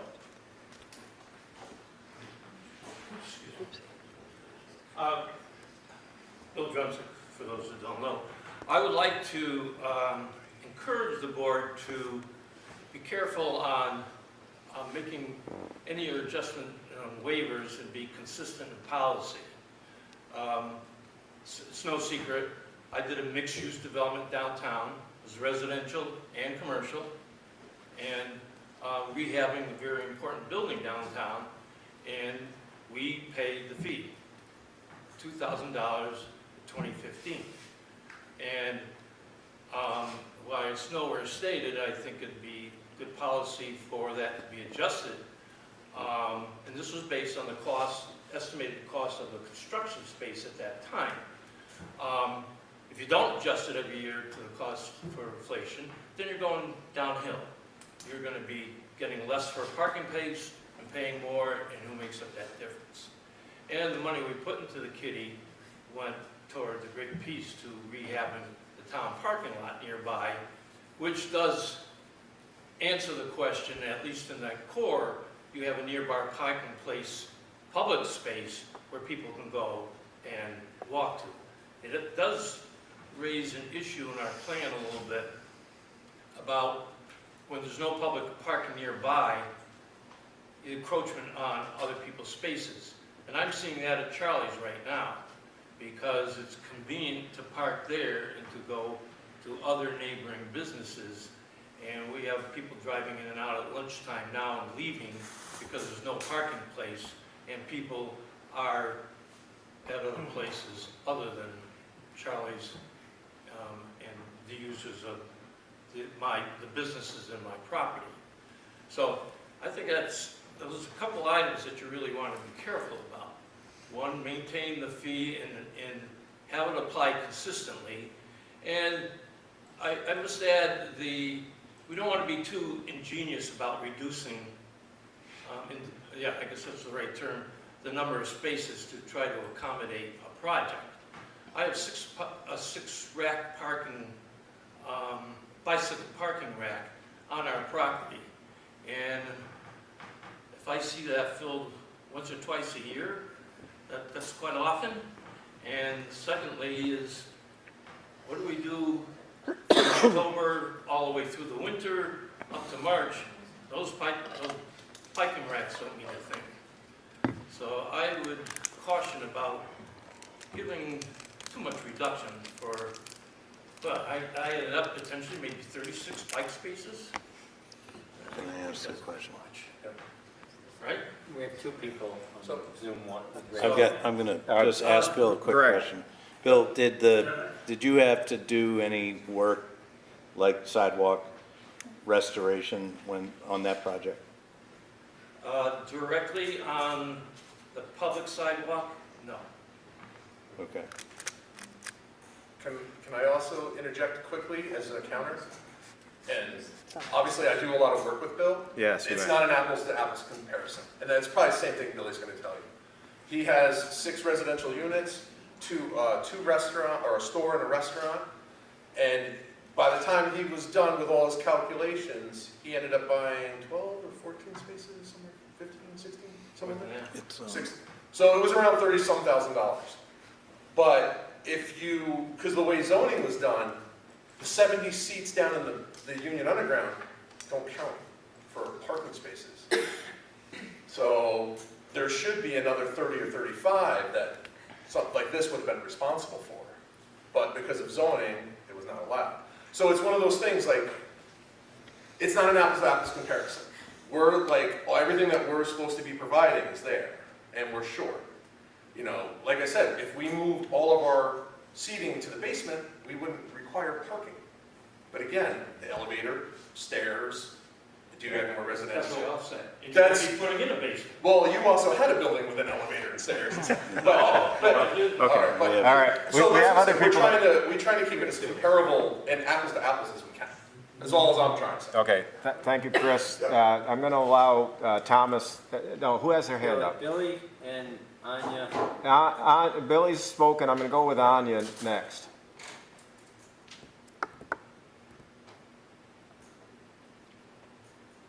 Can you hear me? Yes. Okay, hi, sorry. I just had a really quick question, and I'm probably, I don't want to get everyone off track here. I just was listening, and I was thinking about all this talk about parking, and I was wondering if there had been talk in a town plan ever about shuttles, and has this been spoken about in the past? I just want to know so I know where to direct my questions in the future. If we're all so focused on parking, but I know a lot of people would love to have more pedestrian options or shuttle options. Has that ever been brought up? It has, Anya, and back in the 1980s, there was a significant developer in town who reconfigured a lot of properties in the commercial downtown. And as part of their permit, they provided a shuttle through town, which was pretty much empty. It got some ridership sometimes, but really didn't seem to be utilized, and it went away over time. Remember that, Mike? It was the trolleys. Yeah. Okay. I wonder if it's something we can talk about sometime in the future. I don't want to derail the conversation tonight, but now that we have apps and the internet, it feels like this town would probably, I know people want to get walking more, and having a shuttle option to go between the different areas would be really exciting. So I'd love to start the conversation with someone about that. That's a good conversation starter right there. Thank you. Okay, thanks. Karen, is this something new? Yeah. Wait, he wanted to talk. Yeah, that's fine. Okay, Billy had his hand up first. I'm going to go with Billy. Yeah, so, I mean, I just kind of want to steer this back to the question at hand. And first thing is, the apples to apples comparison, I think, is important. To Bill Drunzig's point, it's not apples to apples. I think the ordinances at the time that I don't have access to anymore, I don't think they exist. allowed Bill to not have to pay for 43 parking spots. He only had to pay for 16 at the end of the day. That's massive. I don't have that capability. It's not in the ordinances, and it's just not feasible. The other thing is, I really want to get to a point where, in this meeting, we can empower the process to move forward, so that if it's the DRB that needs to decide if it's 8 or 15 or somewhere in between, whatever the shortfall is, they can anoint it so and approve it, and we're done. So I think that would mean, Ivan, correct me if I'm wrong, but I think that would mean that in this meeting, we would need to come up with what is the price, right? Yes. Otherwise, we don't, Okay. otherwise we can't authorize anything. Yep. So, Karen, I'm gonna allow it, but keep it brief. It's just a suggestion. So when you're pulling into the Hampton Inn, they have two. They have the northern entrance and they have the entrance to the entrance, right? If the northern entrance, if they could build a parking lot there, perhaps the town could buy that with your money and build a parking lot there. That would help them out. It would help us out. It would help the Hampton Inn out. It would help everyone out in that area because Hank's paid into the program. Those are the kind of things that we need to talk about in a different setting, that would utilize the parking mitigation funds, of course, many more funds along with it. But what we're trying to do is to allow a reasonable development of properties in town, some of them pre-existing properties that don't have the parking that they need to use their site to its potential. And there needs to be a payment to the town along with that, because at some point we're going to have these kind of conversations, because there will be an overall parking deficit spread across all the people in that part of town. And we were lucky to have the municipal lot in the middle of town, but we don't have a municipal lot there. So if we're going to allow deficit parking, which we do in our ordinance, then we have to come up with the solution as to where those people park. And that all plays into this discussion. I'm one member of the board, and I don't direct the board or the conversation. I feel that there's a way for us to get to a point where we could come to an agreement, just trying to be accommodating to everyone, but still staying within the integrity of the ordinances, that the DRB needs to designate the number, whatever the deficit is, that we need to establish what the payment will be for those deficit spaces, and if all the accommodations are met, then we could authorize the town manager to sign the final agreement. What would you need, Scott, in order to make that a workable document? Just a number. Yeah, that's what I think. 2,000 or 2671? Scott, you said 2015 was when the number 2,000 was established. What was the other benchmark? What was the date of the other? There was another one a couple years later. Yeah, 2017. Billy, do you know when Seasons was? There was one in 2019, I believe it was Hayes, Or Hayes. for Hayes. Those have all been $2,000 a parking spot, no mention of I don't inflation. know about the Hagues one, I haven't seen any on that. So it was 2015, 17, and 19, and they were all the same? It was actually recorded. I didn't have it either. Billy found it. I found it online in your records. Good job, thank you, Billy. I think some of those things died with the last town administrator left, or town manager left, excuse me. So we need to establish what the. I mean, I think that I can't see how we can waive the fees, just given how this is just a compounding issue. I just don't see how by waiving these fees we're just gonna keep adding to the problem. Yeah. The question is, why now are we going to start adjusting for, as we've had several years of not adjusting?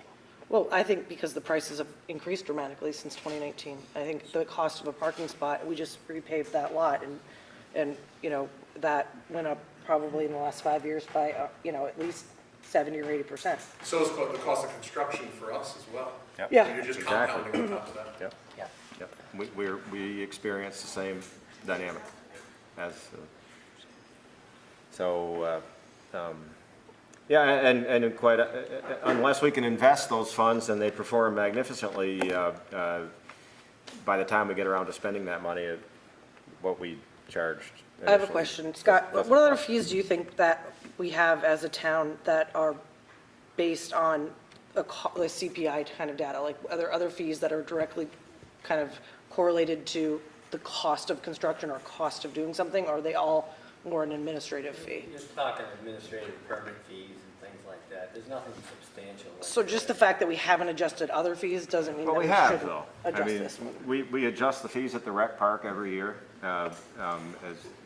after town meeting, and we adjust water and sewer rates at a pre-subscribed rate. So of there's no, 3%. like, there's no It's 3% standard that per we year. keep it the same. It's just that we did keep it the same. So it's quite common, because the cost of providing the infrastructure for water and sewer goes up every year, and the rates need to cover that. So- What was, Increase that much. hold on one second. What was the number with the CPI? 2671. That's based on 2015, though. Correct. So hold on one second. 2019. So what if we base the price on 2,600 even, and we allocate a number to that sidewalk, maybe 7,500? So, Then it's going to be lower than 2,000. yeah, it is. That's because Yeah, but he's other- being, but that's because he has to do that additional work to the sidewalk, which, But they agreed to that to get that second access. And other businesses have had to do that as well. I mean, you're gonna have to. yeah, well, that's what I asked Bill. Did you have to do anything Well, that's- in addition? Because, Bill, if you had to do something. Bill doesn't have any curb cuts. That's a tough one. That's not apples to apples either, so it's tough. Can I actually say something? Yeah, come Yeah, up here. come on up. I actually, it was actually kind of a hazard to have one curb cut because when you're entering through the first curb cut to get to the residence, you have to drive through the patio parking. Yeah, it was bad. We needed a second curb cut to have entrance or access to the residence. So for safety reasons, we needed that. And then, we talked about at our last town meeting, Willoughby Donuts tried to add flower pots, and they were almost turned down because it was too dangerous to have cars going 3 miles an hour in the parking spots so close to pedestrians sitting down.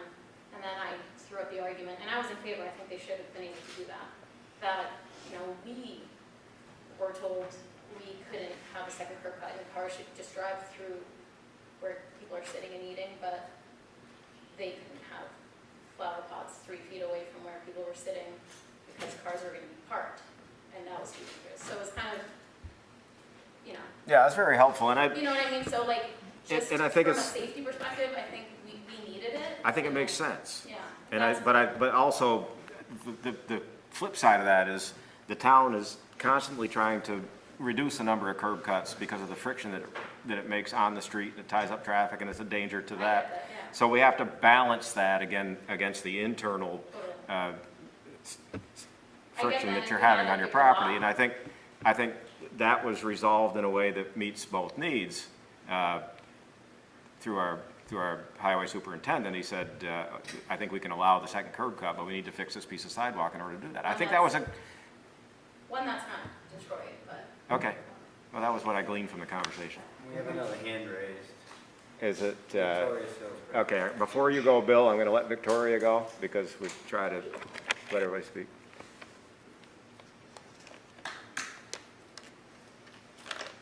Thank you, Mr. Chairman. I'm trying to follow along virtually. So is it my understanding that for a couple times, a few years ago, developers had to pay a price for parking places. And then it seems, what I've heard in the conversation, there was a period of time when that fee was waived. Am I following along? No, I don't believe the fee was ever waived. Okay. The conversation gets a little bit confusing because there's other shared parking agreements throughout town that are not part of this parking mitigation program. The parking mitigation waives the parking spaces themselves for a fee that gets paid to the town into a specific fund that's used to mitigate parking. Shared parking Mr. is. Chairman, wait, to Yeah. back up what you just said. So, what I'm hearing you say is the number of parking spaces get,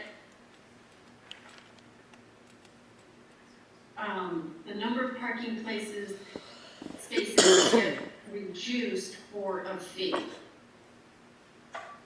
Yes. And that fee has not been raised over the last few years. Correct. But now, today, we're thinking of raising that fee. We're discussing it. Okay. I'm sorry to take up your time in asking a clarifying question like that. That's fine. Bill, you've spoken twice, but I've let everybody else do it, so go ahead. I was just going to suggest a fairness, I think. Scott, when you did your calculation to arrive at the current price, how far back did you go? 2015. 15? Yeah, if we allowed a uniform price up to 2019, maybe the compromise is to take the calculation from 2019 and come up with a new price.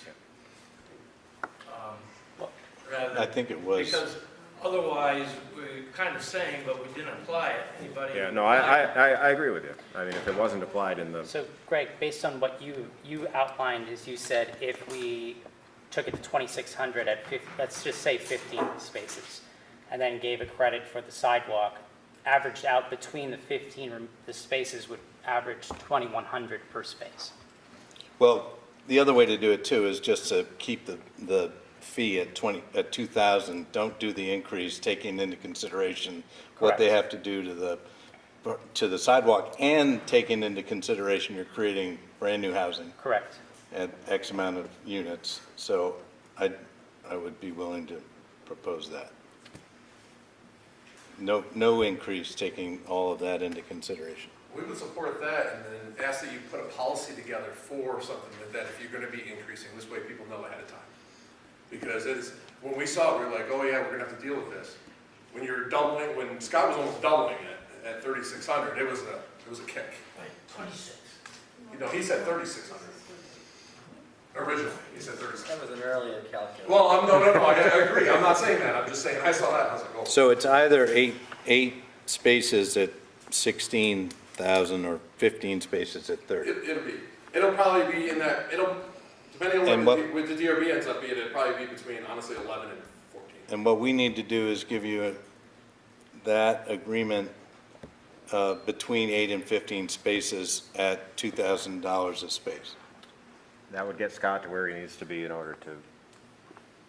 Yeah, but so we're not gonna do any adjustment at all? I mean, from what I understand is that if we make an accommodation to keep it at the same rate that it was in 2019, we're missing out really on the cost of construction, so we're putting ourselves at a disadvantage for future parking opportunity purchases.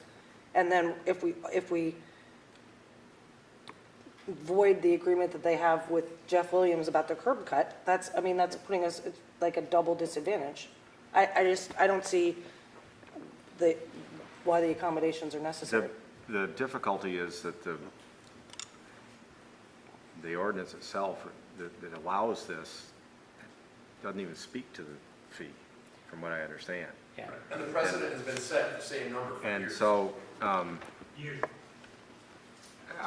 it's historically, at some point, it was tied to the cost of building a parking space, and I remember that discussion because I was there. But it's never been adjusted. And I think we need to look at the ordinance itself and somehow tie the fee, not for this application because it's already in front of us, but tie the fee to the cost of a parking space in some way so that it can be adjusted. We don't know what the cost is to build a parking space Yeah, it's kind of, tonight. yeah. But if you give me 2 weeks, when we come back again, I'll have that number, because we just completed one behind Walgreens. Yeah. We have an up-to-date cost. That makes a lot of sense. But I think they have a point, which is that, you know, they went into this with a precedent that had been set. I think that this is a great opportunity for us as we're continuing to make decisions on improving the housing stock in our community, where we want, you know, potentially more development in our core, that we have a clear, we're going to want to put forward plans that say, if you have this property, these are the things that are going to automatically fit within that property, and you don't need to move on beyond that. And you know that if you're at a parking deficit, you have 5 spots that you can fit, and if you need to purchase more based on the size, it's going to be X, Y, and Z. And if we've set a precedent so far, which is that we're always going to be at 2,000, I think the least we can do is honor this at 2,000 and then move forward saying, we have to set an example in the ordinance that says this is how this is going to be adjusted moving forward. I don't see any way other than that, because it's just arbitrary. I understand that, yes, we do know that costs have increased for increasing a parking space, but construction costs have also increased. So therefore, we have to understand that this has brought up a very valid point, that we don't have this in our ordinance, and we have to create that moving forward so that we don't get in situations like this in the future. I don't want to get too hung up on the idea that construction costs have increased. We all know they have. And also, so have rents, so have the price of a meal at a restaurant. I mean, we cover those increases by increasing what we charge for whatever it is that we're selling. Well, in between 2015 and 2019, inflation was probably 2% a year, not 10. So it wasn't such a significant difference between that 4-year period when we established the $2,000 and when we confirmed it, and it just wasn't that big of a difference. I think it needs to be put in the ordinance, Mr. Chairman, and there needs to be a calculation based on CPI, and it needs to start at 2,000, but we're not going to, that's not going to happen. Based on construction costs, not CPI. Whatever, construction costs or whatever it is, it needs to be adopted in the ordinance. And in the meantime, I think going from 0, which was the ask, to $2,000, this seems pretty reasonable. And it also takes into consideration the housing crunch and renovating the sidewalk at a shared expense, really, is what it comes down to. I just have to say something else. I just think that if we want to have something formal in place that encourages housing, we should have a discussion as a board about what that is. And just making arbitrary kind of concessions on an ad hoc basis doesn't provide a consistent message to the community. That is also the plan and hopeful of the new housing committee as well. But it hasn't been established. Right. Well, this is in front of, has gone through the DRB, they closed the hearing, and we have an opportunity to help the process, and I don't think we should be holding it up. Can I make a suggestion for just closing this up? Yes, Billy. I think 2,000, so be it. If it's 2,000, and I appreciate the consideration around it. I think it feels equally arbitrary to suddenly decide we want to apply some inflation. So fair, let's stick with 2,000. I would ask that you make that decision today at 2,000 and word it such that the DRB needs to, or can apply that $2,000 per space figure to any shortfall, 15 spaces or less in our case, so that we can close this out. In case it goes less than 8, I'm just saying, anything less than 15 or less. I don't want to restrict it to 8 to 15 spaces, if that makes sense. Mm-hmm. Okay, that makes sense. The only thing is the DRB won't be dealing with any part of what is charged per space or anything like that, because that's not within their purview under state statute. That's our job. That's why we get involved. It's our job to establish the fee. They establish the number of spaces that we're talking about. So my understanding is that their decision as drafted, says that 15, so we know that 15 is probably the upper limit. And there's a bike rack also included in that. Yeah, so I don't have a problem with your suggestion, 15 or whatever they decide the deficit is. I don't think we need to put a lower number on it. It's 15 spaces, or if they decide to give you credit for other spaces, if we decide to go that route. But thank you for wrapping that up. Okay. Carl.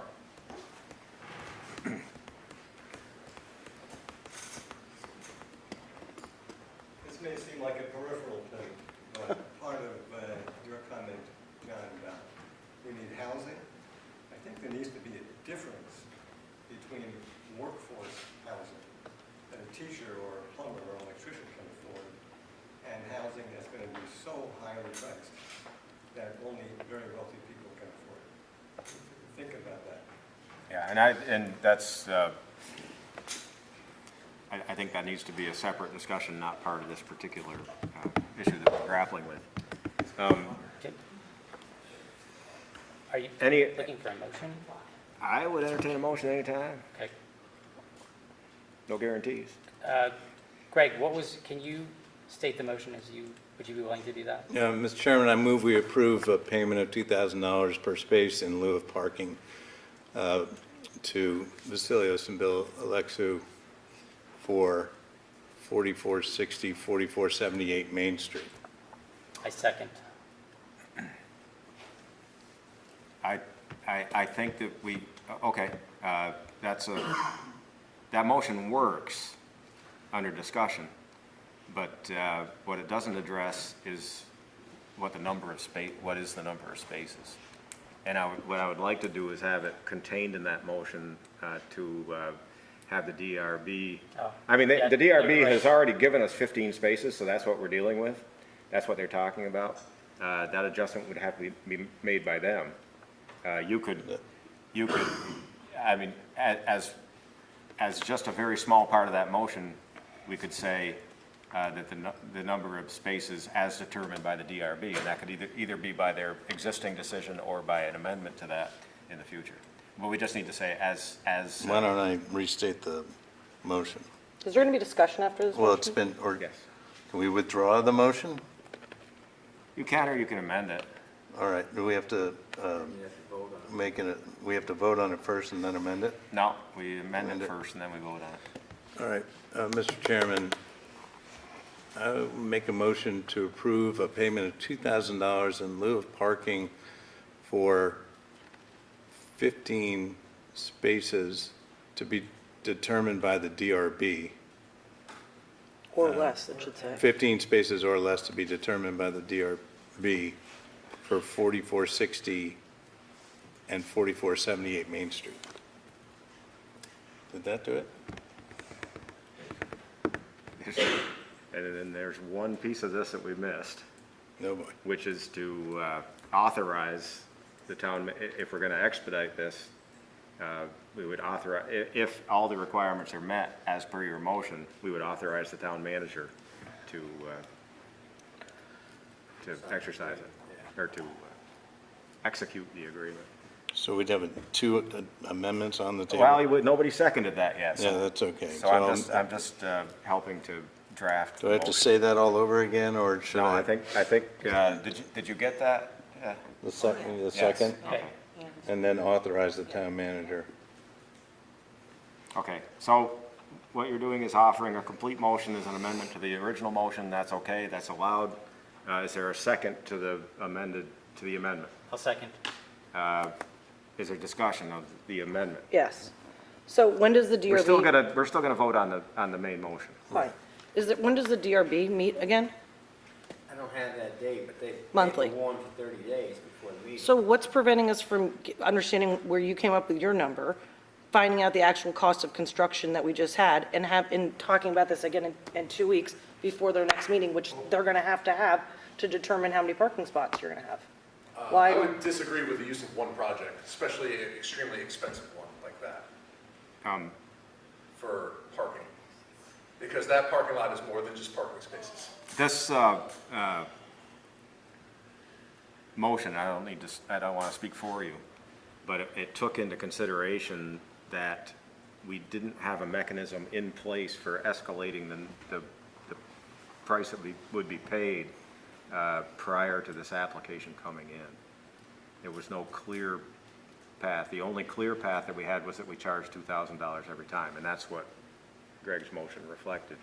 But that was based on the price at the time in 2015 of the construction of a spa. Yeah, but then it was And applied charged 2 more again in times in 2019. 17 In and an 19. inflationary time period that wasn't as I get it. robust as it. But I don't think we should do it without it being in the ordinance, Heidi. I think it should be, whatever the calculation is, should be spelled out in the ordinance. I think there should be a going calculation. forward. Anytime we deal with this in Yeah. the future, there should be a Right. calculation that we apply, and it Right. works.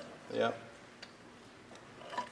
And whatever that is, I'm not probably qualified to come up with that We're calculation. under the discussion of the amendment. Is anything else? And it wasn't a timing issue, Heidi, as far as having the time in order to research this. It was more a philosophical or practical issue. All in favor of the amendment, say aye. Aye. Those opposed? Aye.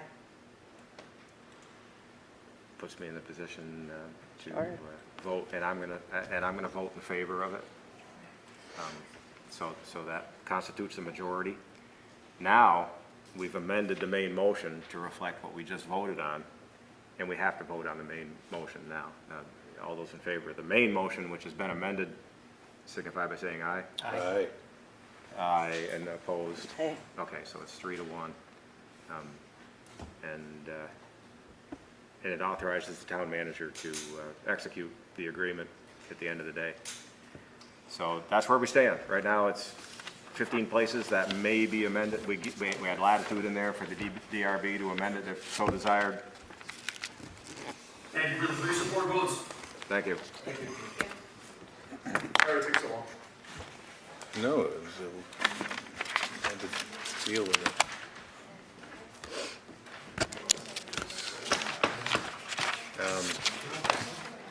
I can do it. 2 minutes. We're gonna have to extend the meeting. Review current sewer rates and modify, how long is it gonna take us to do that? More than 2 minutes. but Okay, not so more than 10. I would like a motion to extend the meeting. I'll make a motion to extend the meeting. I'll second. Moved and seconded, all in favor say aye. Aye.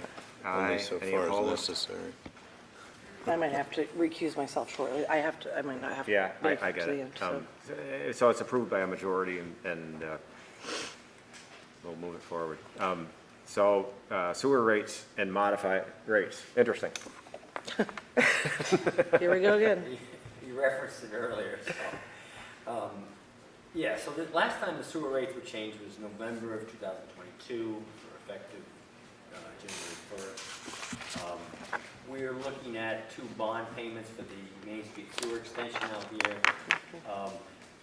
In talking with Doug today, just back from Ireland, he updated me on the background of this, and generally what you've done in the past is basically a 3% raise on an annual basis, but then during COVID, that kind of got put in the back burner, no increases. And so that, at the November increase, it was raised 4%.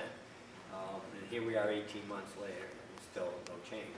So if we increase it tonight for 3%, it will result in approximately $10,000 in added annual revenue, which is not a huge number, but it's something that keeps it moving. The water commissioner is going to consider the same thing in the near future. Yeah, so the bond payment's about $138,000 a little over. Our capital balance, our current balance is about $303,000 right now. So it's up to you guys if you want to. Yeah, typically, as part of the rationale for this, we look at our operating budget for the sewer department and the water department, and that goes up every year.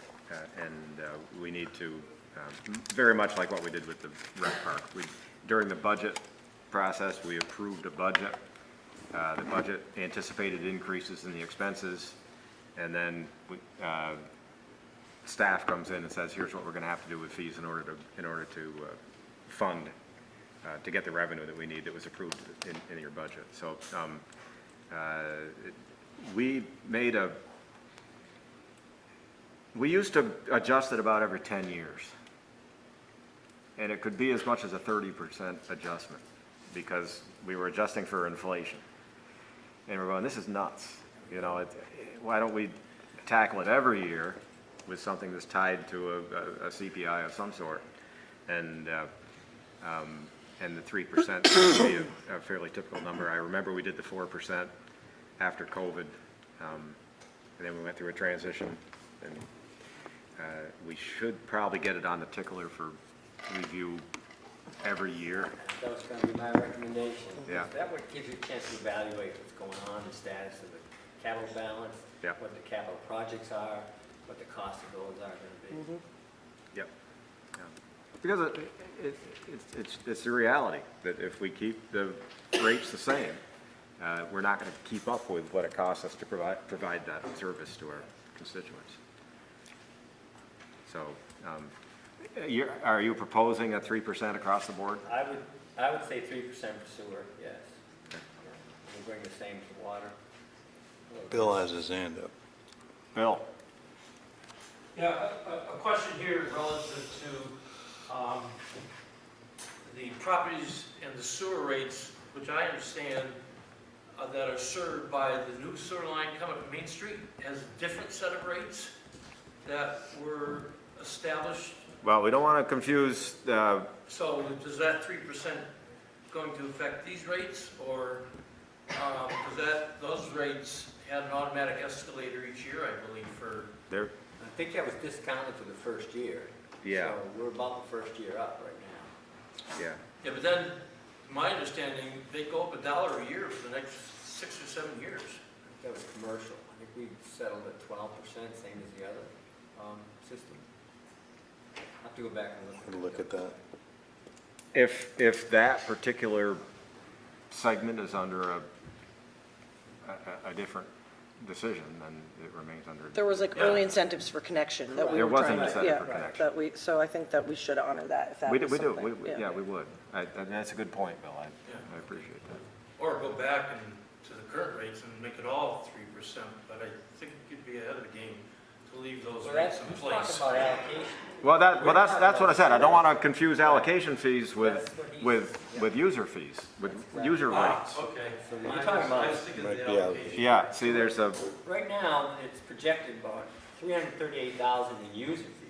yeah, see, I don't even think we If talked increase about, that, it's only about $10,000 or more. yeah, I don't think in that, what Bill was referring to, we even talked about rates, sewer rates. It was. No, that was allocations the and- allocation yeah, cost, that's yeah. right.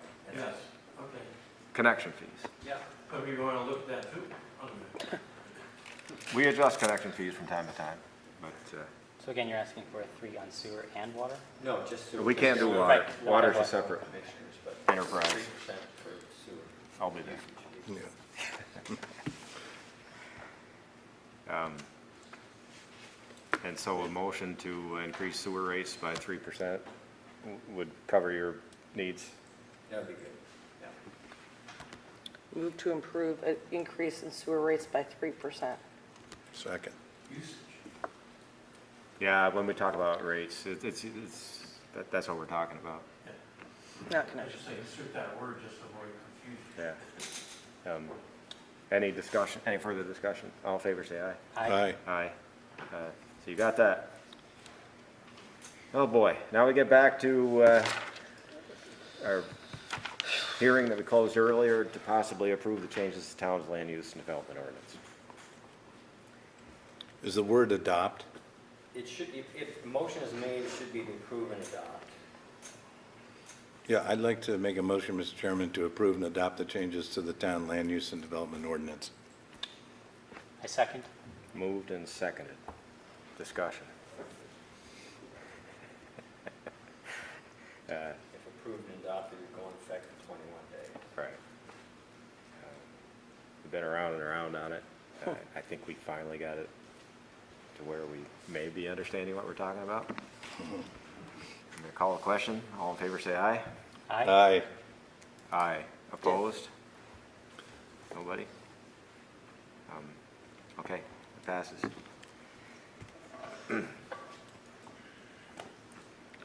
Okay, we're going to possibly appoint a planning commission member. I'd like to, I've been asked to pull that from the agenda tonight. Okay. The screening committee wants to have another crack at possibly looking at the applicants. Okay. That's fine. Cuts down on what we're doing. Energy committee, you're still here? Time for the energy committee update. Carl and Tim, why don't you? If you have the energy, yeah. Come on up. Well, Scott asked me to keep it brief. I'll try to keep it brief, but more importantly, I'll try to keep it interesting. I want to talk about two different grants that the town is going to apply for. One we already did, SESM. The SE is for sustainable energy, and the S for schools, and the M for municipalities. I spent 3 weeks working on that, with everything else aside. It was a big, steep learning curve, but I was happy with the results. Scott saw it, Gordon saw it, and I sent it down to a couple of folks, Janet Hurley at BCRC, and she said it was very good. We got rejected because we didn't fulfill all of the major requirements, which were mostly serving disadvantaged communities. I made a pretty strong pitch for the fact that we're not all rich here in Manchester. But that would not have done, not have paid for solar panels or batteries. It was only for heat pumps, with air-to-air heat pumps, ground source, what people call geothermal heat pumps, or advanced wood heating. Greg Christensen worked closely with Gordon and me and came up with a price of $240,000 for 7 air-to-air heat pumps for this building. Geothermal would have been about 260 plus 145,000 to drill the wells. So we were applying for 200,000 from the state, which was actually federal money. So 200,000 from the state, they asked for a 20% match, so I would have been coming to asking for 40, but we got denied. In the calculations for the grant, if you decided to buy these pumps, I figured we would save somewhere between $8,000 and $15,000 a year in heating costs, because the heat pumps, as you should know, heat and cool and dehumidify. So I'm sad we didn't get it, but I want to plant the seed that it's possible at some point that you may decide to go that route. You would save money in the long run, but the other two factors that are very important, you would stop burning fossil fuel, no oil, no gas, all electric, and the electricity that the town hall is using is coming from a solar array, and we're getting a discounted rate. So it really is an advantage. The third reason, it would increase the comfort level of Bonnie and Scott and everybody who works in this building. We have 7 units able to be adjusted no matter what office you're in. Huge advantage. So it's just, think about that for the future. It's worth it environmentally, economically, and in terms of comfort. The second grant, the acronym is MERP, M-E-R-P, and the Municipal Energy Resilience Program.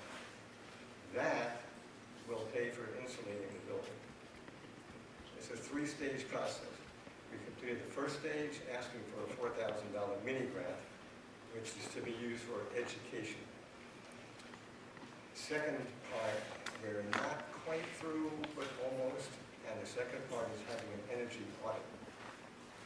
And we opted, I think we, Scott, Gordon, committee, to ask for a level 2 comprehensive energy audit. We had a blower door, and then someone else came around and examined all the mechanicals. I only saw the report from the first guy with the blower door. He had rough estimates of about $400,000 to insulate the walls, because remember, this is uninsulated cement block. It was around $150,000 for ceiling. Thank you. $93,000 for windows, and much less, under 10, for caulking, weather stripping. So the MERP grant is maximum $500,000. So cost would be qualified for that. There's a lot more money on the table with the MERP, with a total of $45 million. So theoretically, 90 towns in Vermont could get $500,000. So if we get the money, you'll have to decide what you want to spend it. Well, I was gonna ask you, in order to qualify for the MERP, do you have to address all the issues that you were discussing, or can you tailor it to the amount of money that you're receiving in the grant and not do everything? Well, I would say we need to insulate and render bonds for $700,000. We're only asking you for $500,000. And then if you get the $500,000, you decide what you want to do. And that's an unencumbered 500. Is there a? No match. No match. Okay. No match. So that's something to think about. Scott, we haven't gotten the final report for the audit, right? No, they just came for that mechanical piece about a week or two ago, and so we haven't received anything in writing. My understanding is at the end of the audit process, we will then get a list of recommendations, what they think is the top priority. We'll get a full report on that. Yeah, we'll get a full report on that. Right. I assume it has priority, top priority. Yep. So that's the two grants. Energy fair? What's that? Energy fair? The Energy Fair is another topic. It's coming up June 15th on a Saturday here. We held it here last year. It was very successful. We didn't get hordes of people. We got maybe 70. But of those 70 people, they all came in wanting to learn. Bill LaBerge set up the grassroots solar right over there. He got 10 definite customers from that, which is a pretty good percentage. So we're going to do the same thing this year. We're inviting Brock Community Action, Efficiency Vermont, Green Mountain Power, everybody who has programs focusing on low and moderate income to help with weatherization. Oh, and NeighborWorks, Western Vermont, who does the heat squad, they'll be here. And we invited a couple of private folks, selling solar panels or heat pumps, that type of thing, to also come. So that's 11 a.m. to 3 p.m. Saturday. And then another thing that the Energy Committee is working on, just want to give you a heads up. You're doing an old town plan. We thought it would behoove us to look at the energy plan, which will be part of the town plan. So we're going through that line by line, page by page. And I just want to give you a little heads up. We're leaning very heavily to eliminating having biomass as a priority for a couple of reasons. The main one being we got into this mess we're in the climate by burning things. It doesn't make any sense to burn other things as a way to get out of this mess. Heat pumps, electrification makes a lot more sense environmentally and eventually in terms of cost. And in terms of health, lung issues, asthma, COPD, emphysema, just on the back burner. We have a lot of work to go through yet. And we are working on a website. We're almost up and running, so we'll do a poster for the Energy Fair. If our website is totally up and running, we have a QR code. People just like put their phones on it, go to the website, get all this information about it. And unrelated, I want to thank the board for coming up with money for a fence for the community garden. It looks awesome. I spent a couple of days this past weekend on my knees hammering and cutting, and it's wonderful. It just looks so good. That's great. Pride in that. So thank you. Appreciate that. Questions? It's a lot. Would you entertain getting multiple estimates for heat pumps and anything that for those projects? Oh, absolutely. Okay. I just appreciate the time that Greg Christensen put in. He really worked with me, showing me these graphs where if you change the price of the fuel oil and you change the price of gas, and, how many BTUs this produces, and what the cost would be. It's complicated, but not that complicated. You just need to focus. So he's the one that I worked with, but obviously, had we gotten the grant, it would make a lot of sense to. It may be a requirement, I'm not Yeah, sure. we might be required to go to Yeah. bid for something like that. Yeah. Yeah, it's a requirement. He just did us a nice favor, so. But it's always nice to have some kind of an estimate going in so that you have an idea of what the magnitude of the request will be. Right. And if we got the 500,000 for insulating the building, same thing, you'd have to come up with contractors. Yeah. Who's going to do it? Bill has his hand raised. Bill? Question for you, Carl. If we did the insulation of the building, would that, excuse me, potentially reduce the cost for them doing heat pumps and? It would reduce the cost of any kind of heating or cooling. Yeah, down the road. Regardless of what. No, the cost that you talked about at the beginning is based on the current condition of the building. Right. Yeah. Right. So, Yeah, you mentioned $15,000 is a potential savings by going to it. That's a rough estimate. Yeah.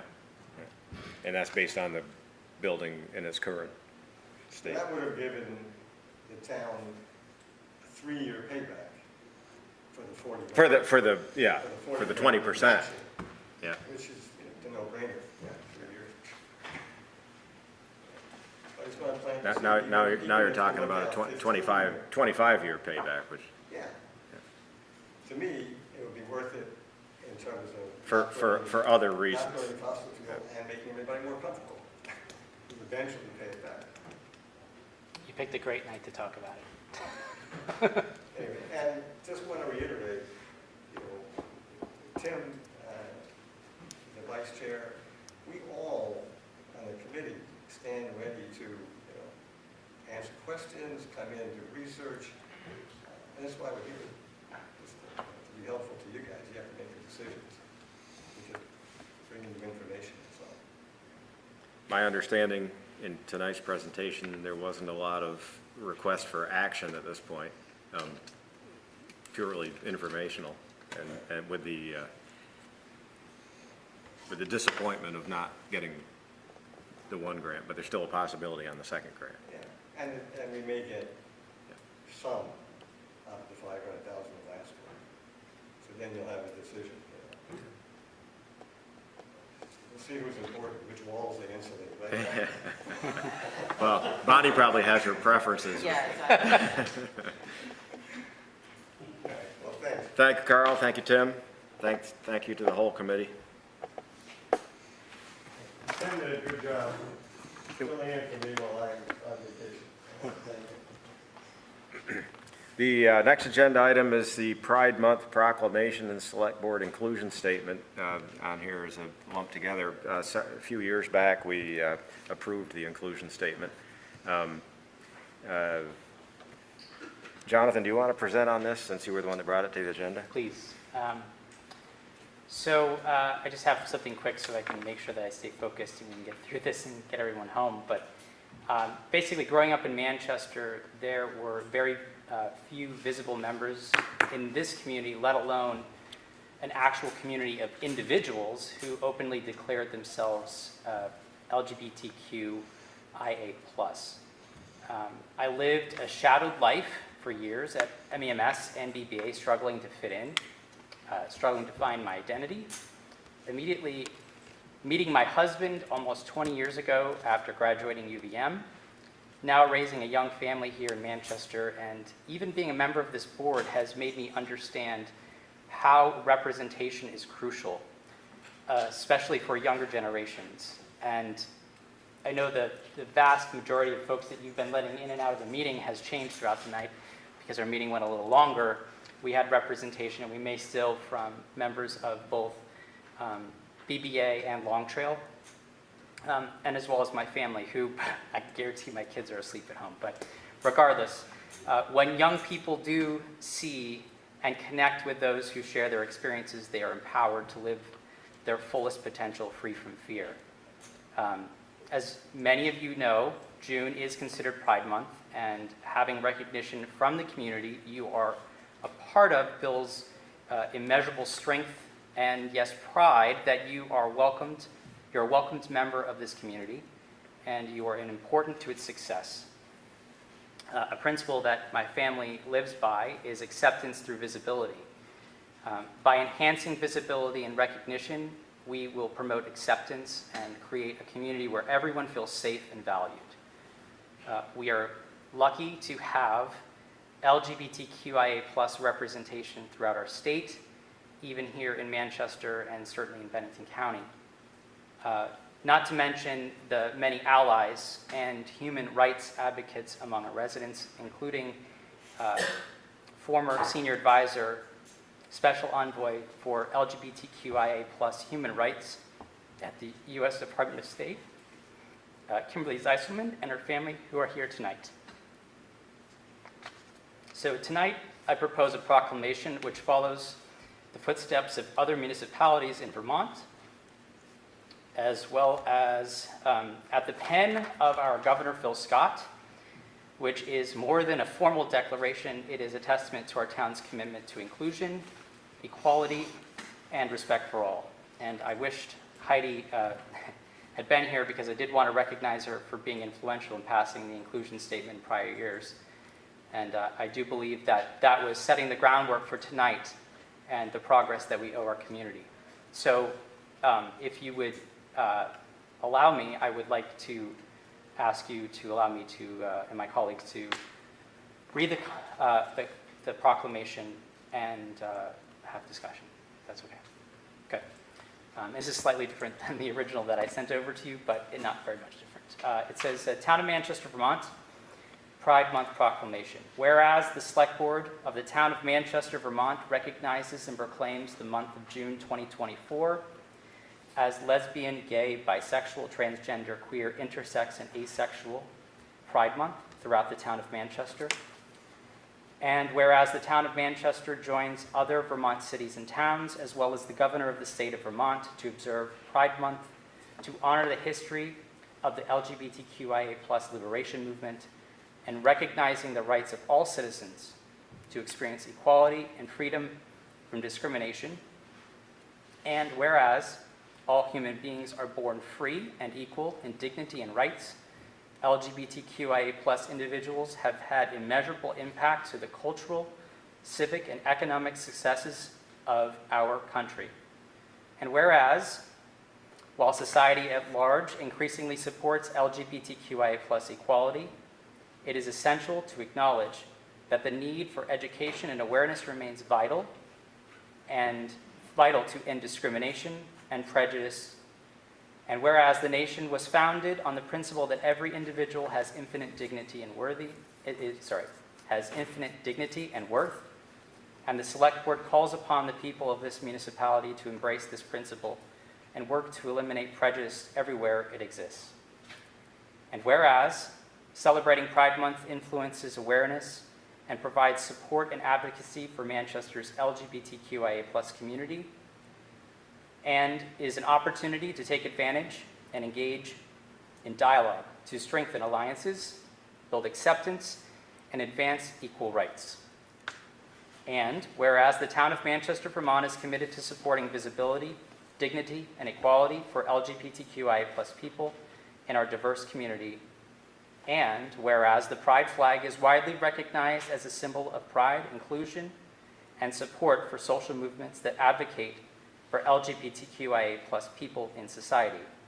Now therefore be it resolved that the Select Board hereby proclaims the month of June 2024 as Pride Month in support of the LGBTQIA+ community. Be it further resolved that the Pride rainbow flag will be raised on this day, the 1st of June 2024, and lowered on the evening of the 30th of June at Town Hall, Factory Point Town Green, and the Dana L. Thompson Memorial Park, recognizing all LGBTQIA+ residents whose influential and lasting contributions to our society make the town of Manchester a more vibrant community to live, work, and visit. That is it. There's a lot to digest there, and inclusion, equality, they're all very important words. It's a very important part of our society. Tolerance. I think about the Pledge of Allegiance, and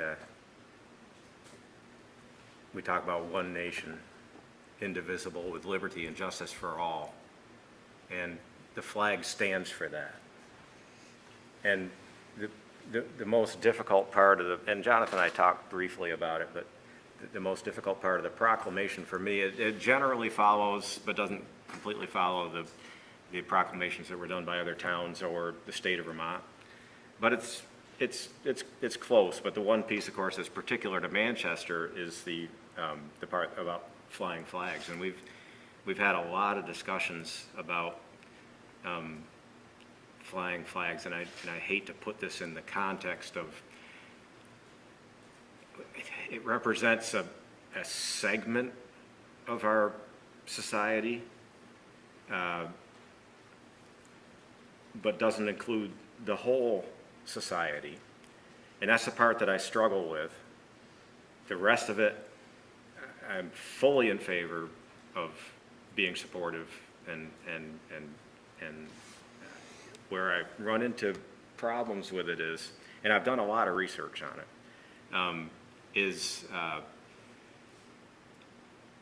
if we allow, and there's been documented court cases on this most specifically the big one in Boston, but where the government allows the flying of flags on government property, the government has control over what they allow on that.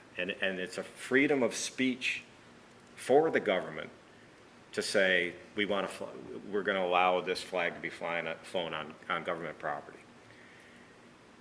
Where it becomes tricky is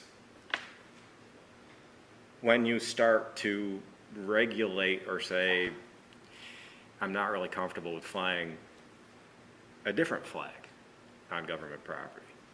And there's been court cases on that, and there's some, we're not talking about the same kind of magnitude that they were in Boston, but Boston allowed 240 some odd different, or 254 I think it was, different flags over time to be flown on the flagpole that was dedicated to that purpose. And in doing so, the court decided that it no longer was a freedom of speech issue, but it was that flagpole became a forum. And as a forum, the government could not control others' requests to represent their position. So where it runs into an issue is, and we talked about this under the context of the Black Lives Matter discussion that we had a couple of years ago. And everybody that I know agrees that Black Lives Matter. The difficulty with that was that if there was a request to fly a flag of another persuasion that most of us found offensive for really good reasons, would we have the ability to say, no, you can't do that? And that's where the gray area is on this. And I'm going to leave it at that. I want the discussion to play out. I have a very open mind on this, but I've done enough background research on it that I'm still concerned in my own mind. If we got a request tomorrow or a month from now to say, hey, you know, you've used this flagpole before for this, I want to put my flag up there, do we still have the ability to say yay or nay on whatever request happens to come in? I'm not trying to throw a bucket of cold water on anything. I'm just, as the person who's doing this on behalf of the town, I have to take it very seriously. And I take the whole thing very seriously. And I know how serious it is for the people that are here in attendance. I don't know how serious it is. I can only imagine how serious it is to be able to say, hey, I'm included, I'm part of the community in which you grew up or you never felt comfortable. That strikes me deep in the heart. You were in school with my son, I mean, same class. Kindergarten. Yeah. So, anyways, that was my concern. I haven't landed on anything yet. I am open to hearing what people have to say. Bill. I'm willing to step out on this issue a little bit. I support the resolution wholeheartedly, and I think for the most part, actions in this community, I've represented a good part of that resolution. But I do have difficulty with flying the flag in the public space for a month, and for a number of reasons. The American flag should say it all, that we do not discriminate, and it's liberty and justice for all the things you say in the resolution. And then the other issue, which I think you've dwelled on a little bit, is it just opens the door for any organization or group of people that feel they need to be recognized for whatever reason to come and make the same request. And how do we deny that, or how do we accept it? What are the rules for doing that, you know? So, encourage everybody else who feels that they should or desire to fly the flag on their property. That's appropriate, but I don't favor flying the flag on the public property for those reasons. That's what I have to say. But I feel the inclusion, I mean, all the other wording is most appropriate, and we should stand loud and clear with that. Victoria first, yeah.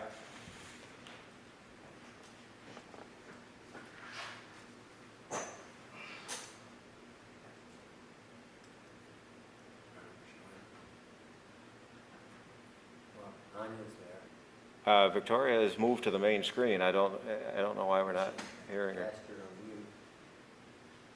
I didn't get that message, Scott. Okay, we hear you now. Mr. Chairman, have there been similar proclamations and requests made about flying flags other than the United States flag or the Vermont state flag on town flagpoles? And what other flags have been flown? Specifically, that's a good question. Specifically, there was a request, as you may remember, a couple of years ago, with huge support, and it was for the Black Lives Matter event that was happening in the village by the courthouse on town-owned property. And ultimately, we approved that but it was a one-day event. There have been other requests that we've allowed, as innocuous as it may seem, but very similar, would be the fact that we fly the Irish flag on St. Patrick's Day here at the town hall. Mr. Chairman, what does flying the Irish flag, what's that request for? I finished up by saying St. Patrick's Day. It's on St. Patrick's Day. It was a request by a group of people, including a former select board member, and it's been happening every year for a long, long time, 20, 25 years, I don't know. I always was a little bit uncomfortable with that. They make sure they follow proper flag etiquette. The American flag is above, and it always should be flown above any other flags. It's making me even reconsider, I shouldn't say even, it's making me reconsider what we do with that. I mean, there is precedence. As I understand it, we flew the rainbow flag at the rec area before, is that correct? We have. In fact, it was requested by the members at the time of the Vermont Fusion women's soccer team. And we were, at the time, I was actually donating pride flags to the community. We purchased 300 of them and put them in a basket in front of North Shore Bookstore, and within 2 days they were gone. And they flew throughout the town. And at the time, the town manager called and asked to get one for the rec department. There have been other incidents. There have been other cases of flying other flags, which is the Ukrainian flag was actually flown here. I think, in general, I think it's important to understand that the flag, this particular flag, is a symbol of inclusion, as you know.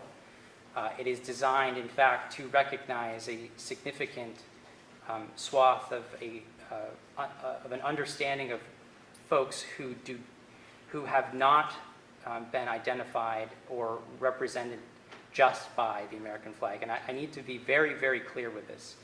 I was a member of the VFW delegation that wrote for the Voice of Democracy program. I maintained the Loyalty Day Parade here in the town of Manchester for almost 11 years. I put the original American flags on every telephone pole in this town after raising the money and funds to do so. So I understand the importance and the gravity of the American flag, and every time I sing the national anthem at Fenway Park, yes, I'm moved because that is the flag of our country. This flag has a incredible power to it that is encompassing of a large group of folks who have been marginalized, unrecognized as part of the laws. Hell, I couldn't get married in this country until a few years ago. So this is a piece of, it's not a derogatory statement.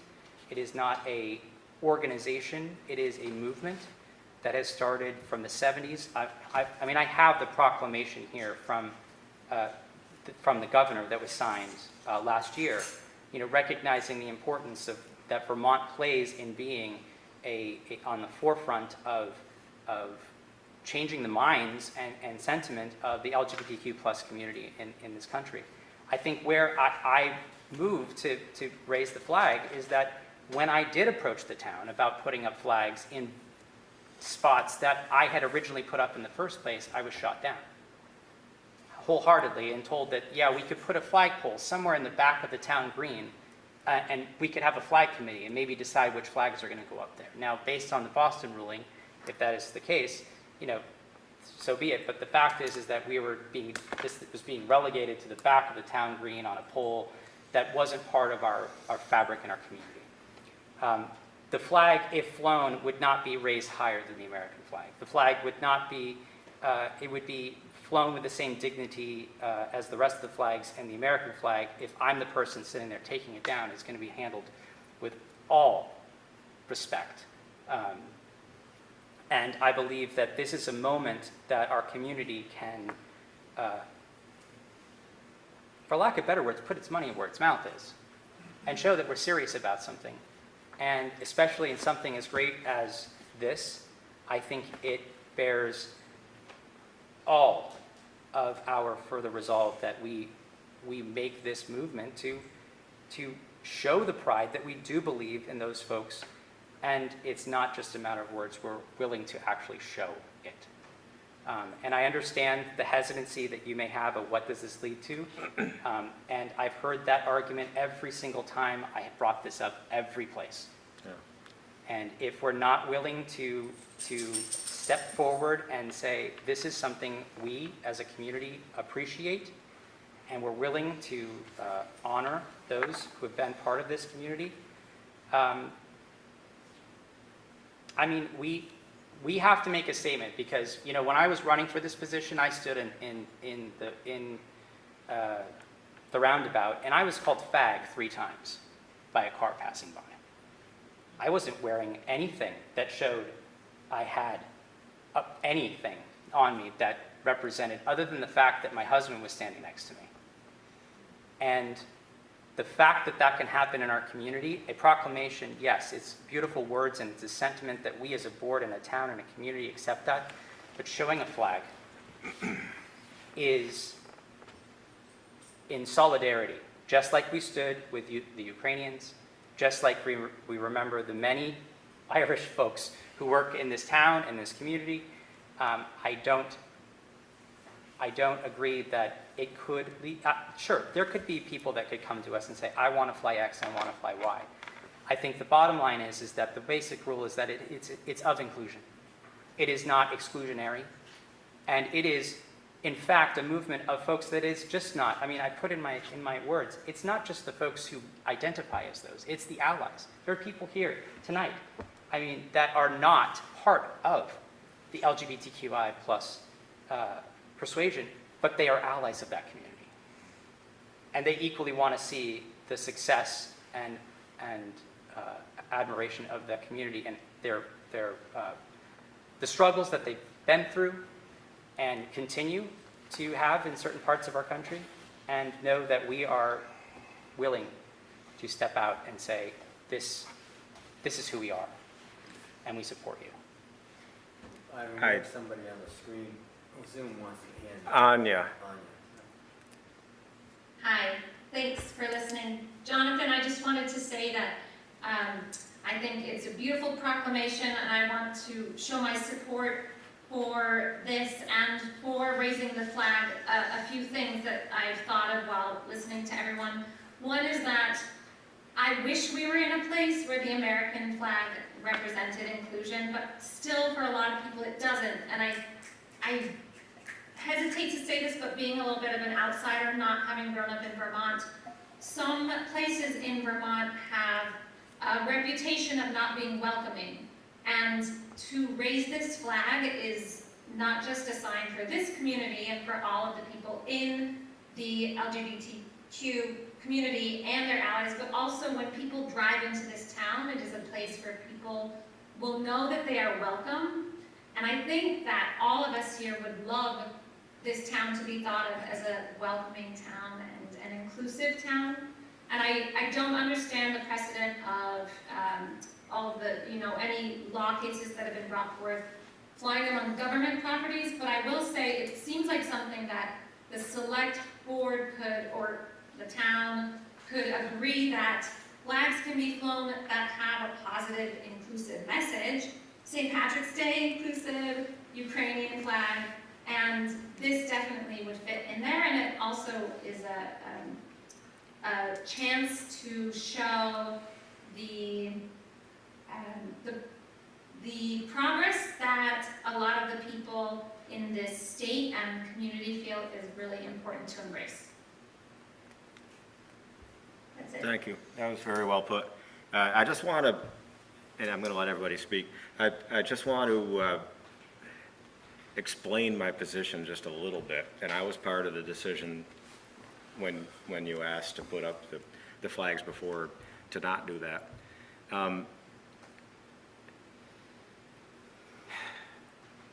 I disagree about the categorization of the American flag as being non-inclusive. It's the only one that is, it's the only one that is inclusive. Anytime any one of us flies an Irish flag, a pride flag, a Black Lives Matter flag, that is tied to a segment of the population that is bringing into inclusion with the rest of the population, but it doesn't apply to the whole population. So by its very nature, it's exclusive to the point that it only applies to a certain segment of our population. I agree that we need to be more visible with our acceptance and our tolerance and our attempts to understand but mostly just our ability to love one another and live in a positive vein. But if you were to ask any group of individuals, an organization, or any kind of affiliation where they have a symbol or a flag, to them, that symbol or flag is inclusive because it includes them. But it is exclusive to other people. And I don't mean that entirely in a negative way. We can put a positive vein on it, and when we can say, well, we only want to fly flags that have a positive message of inclusion, but for the individuals that want to fly that flag, their symbol has that message of positive inclusion for them. And then it puts us in the position of trying to say, well, we don't think that that's a positive message. Therefore, we're going to impose our feelings on you.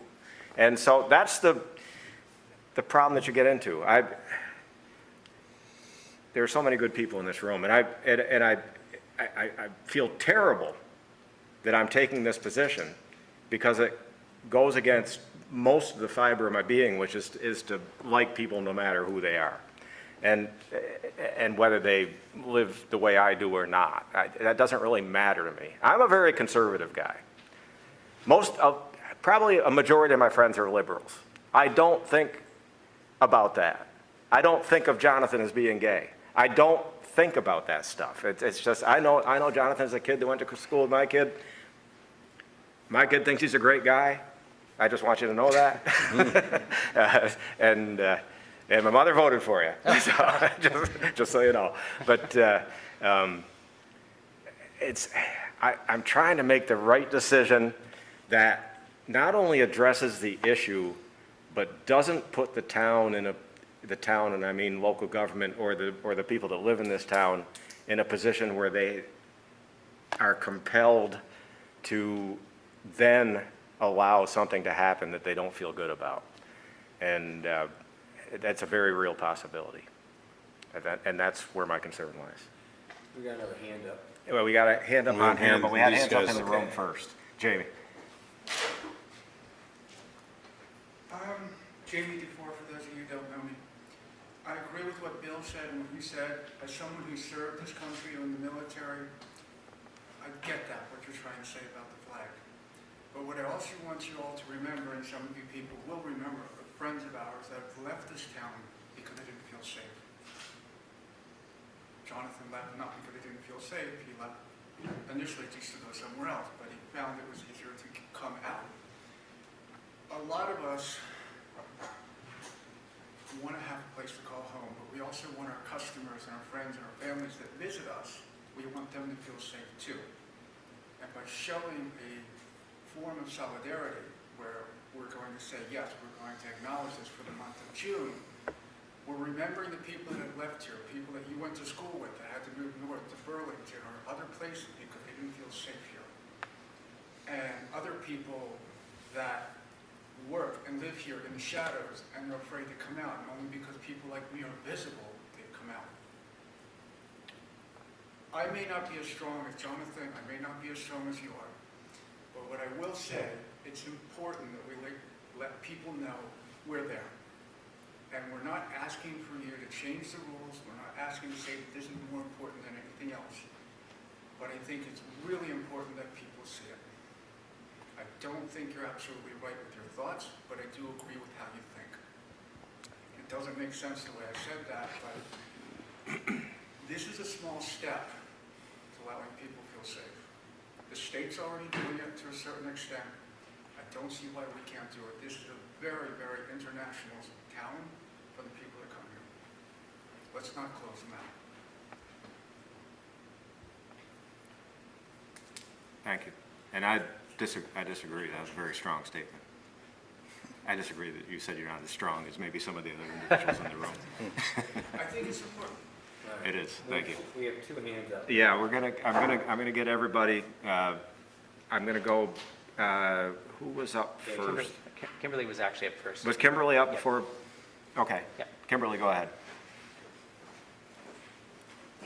Thanks. Hi, I'm Kimberly Zieselman. I am a member of the LGBTQIA+ community. I'm here with my family in support of this proclamation, which I think everyone is supportive of. I think the issue has become about flag raising. And I've just had a couple of thoughts. You know, I've been doing this work professionally also. It's been a part of my personal life for many, many years. And I think beyond just inclusion, yes, 100%, I also actually think it could be really good for business. So if we can't speak to your other, you know, think about it as being good for business. I think that was mentioned. I think it really is important that we show that we are an inclusive, friendly town. I also, specifically on the issue of raising the flag and feeling like we shouldn't be on government property, we're afraid of, you know, all the other groups coming out of the woodwork saying we want inclusion, we want to raise our flag. I think that government, I would argue the government has a responsibility, an extra responsibility for those vulnerable, oppressed, and discriminated individuals. Perhaps the Irish don't really fit that category in this day and age here in Vermont, but the LGBTQIA population does. Black people, Black Lives Matter. So I think if we look at it from that perspective, I actually think we have a duty to raise visibility and show support. So I'd just like you to consider it. Thank you. I'm pretty sure we had a hand up online before you, Carl. Paige, I think, was first. Hi, so my name isn't Paige, it's Morgan. I'm Paige's daughter. I'm a junior at Long Trail School, and I'd kind of just like to offer my perspective as maybe one of the younger members of this audience tonight. I would just like to say that I think that this is a really, really small step, but one that can be taken to really show support not just for the LGBTQ community, but also for the younger population of Vermont and of Manchester. I think that flying this flag in a show of inclusion and support is just one way that we can show that our community is being progressive, that we are listening to younger voices, that we do want to encourage younger people to move to Manchester, to stay in Manchester. I think that frequently we have a problem of maybe an older generation moving and a younger generation moving out. And I think that if we want to retain a younger population, we need to prove that we are going to support them in every possible way. And I think that this flag represents really, really important things to a lot of people. And I would agree that the American flag in a perfect world does represent inclusion and does represent all of these perfect ideas of liberty and justice. But I think at the moment, without putting in the work to make it represent those things, it isn't going to. And so I think we need to take this first step and fly this pride flag in order to make sure that we get there. And I think that this select board can make that step. Thank you. Very well spoken, thank you. I'm gonna go with Carl. Short and sweet. I'm 100% in favor of flying the pride flag if it can be done in such a way that a Nazi swastika will never be able to go up the flagpole using the same logic. And I can't believe that isn't possible to figure out. So your point is well taken. I don't want to see a swastika flying. Yeah, I don't know if everybody could hear you on Zoom. And of course, that is part of the concern, but there's something between inclusive and a Nazi swastika that still some people may find offensive, or I'd say most people, and I don't think,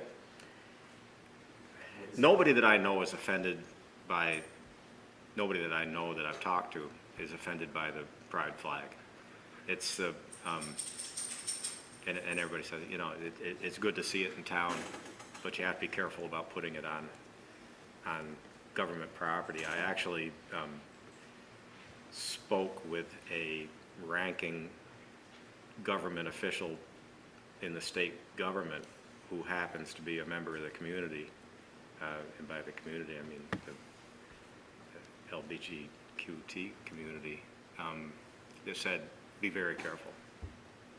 I wouldn't recommend flying the flag, and so I can't get into names because I didn't have permission to use their name, but that's how deep this fear goes. And if we were talking about the state of Vermont's proclamation, we'd be home by now. And as I said earlier, I think the only part that makes it difficult with this particular discussion is the part about the flag. And I warned Jonathan it was going to be a long discussion. We're at a point, because there's only 3 of us at the table, this has got to be a unanimous decision. The way that the rules are is 3 members make up a quorum, but it has to be a quorum of the board that makes a decision. So whether the other members are here or not, it takes 3 select board members to make a decision. I know that for a fact. Can I say something, Mr. Chairman? What's that? Can I speak? Yes. Can I be recognized? We still have Christina. So, I think what's sad about this is that it creates a problem for us where I want to and am supportive, but this, for any municipality that's gone down this road, they've had this conversation. Some of them, most, I think, have taken the stance that the U.S. flag and the state flag are the only flags they'll fly in town. It may mean that we don't fly the Irish flag anymore, we don't fly the Ukrainian flag anymore because of that principle. And I'm saddened by the fact that it puts the municipality in this position because of the existence of the people who want to raise their flags or possibly raise their flags, as you said. I'm a big fan of the state proclamation. I think I like that. We've already adopted the inclusion statement, I believe, and which was in perpetuity. And there's no reason, as far as I can tell, for a business to put a pride flag in a window, taking up whatever space that they're allowed to. And there's no reason that you can't fly the pride flag on your property. But to put the town in this position just really is, it's a sad day that we can't just say, yes, we're going to fly the pride flag. But I personally feel strongly that we limit any flag on municipal property to the American flag and to the state flag. Well, I really wish the other members were here tonight for this, because that kind of puts us in an awkward position. Obviously, I can't control how the meeting flowed prior to this. I think it's disingenuous in the fact that we're here now, and it sounds like we don't have a majority to vote for this, or unanimous. I think it is disheartening, Greg. It is disheartening that we are at a point where we can't stand up for what we believe in. Well, I don't, that's not true. No, and show it. We can stand up by adopting the proclamation. That's, and I think everybody's in favor of that. I haven't heard anybody say not to do that. So, but to fly it, any flag other than those 2 flags, creates a big division with our ability for the town. Jonathan, why don't you move to postpone till the next meeting when the full board will be here? Because that's not until the month of June has already started. It's going to be into the month of June. That's the point. I mean, yes, Mike, I agree. Ask for a There's some, special meeting. the fact is that while I hear what you're saying, Greg, and I understand, there is still a level of uncomfortability with the fact that, you know, first of all, the telephone poles that those flags were on 7 years ago, and I'm not trying to relive history, those are not town property, correct? I think they're in the road right away, but I'm not sure. But they're owned physically by Verizon Wireless. The poles themselves Right. are open. So those poles, which had brackets on them, which, yes, are now, I believe, maintained by the DPW, are not government property. One could argue. I don't have the definitive answer for that. Okay. You may be right. So if using that same logic, it says that, you know, if we're not okay with flying them on the town hall, the town green, and the rec center, which we have already done, along with other flags, like, you know, the soccer team flag and all those other flags, that we have other poles in town which could at least show some support. I just have to give this anecdote. I have marched in pride parades with fellow soldiers, because my husband served in the military, I was a military spouse. We marched in several pride parades with Army uniforms that had decorations in recognition of pride. We have been at the White House, that has been draped in the colors of the pride flag. Granted, yes, it's not a pride flag, but it is the colors of I was there the night the DOMA was overturned, standing outside as, you know, the Obamas were standing outside with their children. There is precedent that there are things that have been done on government properties much larger than the town of Manchester that can be used. All in all, I'm not asking this to be a derogatory ask. I'm not trying to get a dig for being denied 7 years ago. The fact is that there is a strong support. I mean, this is one of the biggest attended select board meetings we've had in a while, and a lot of it is because there are many folks on this meeting still at almost actually after 10 o'clock.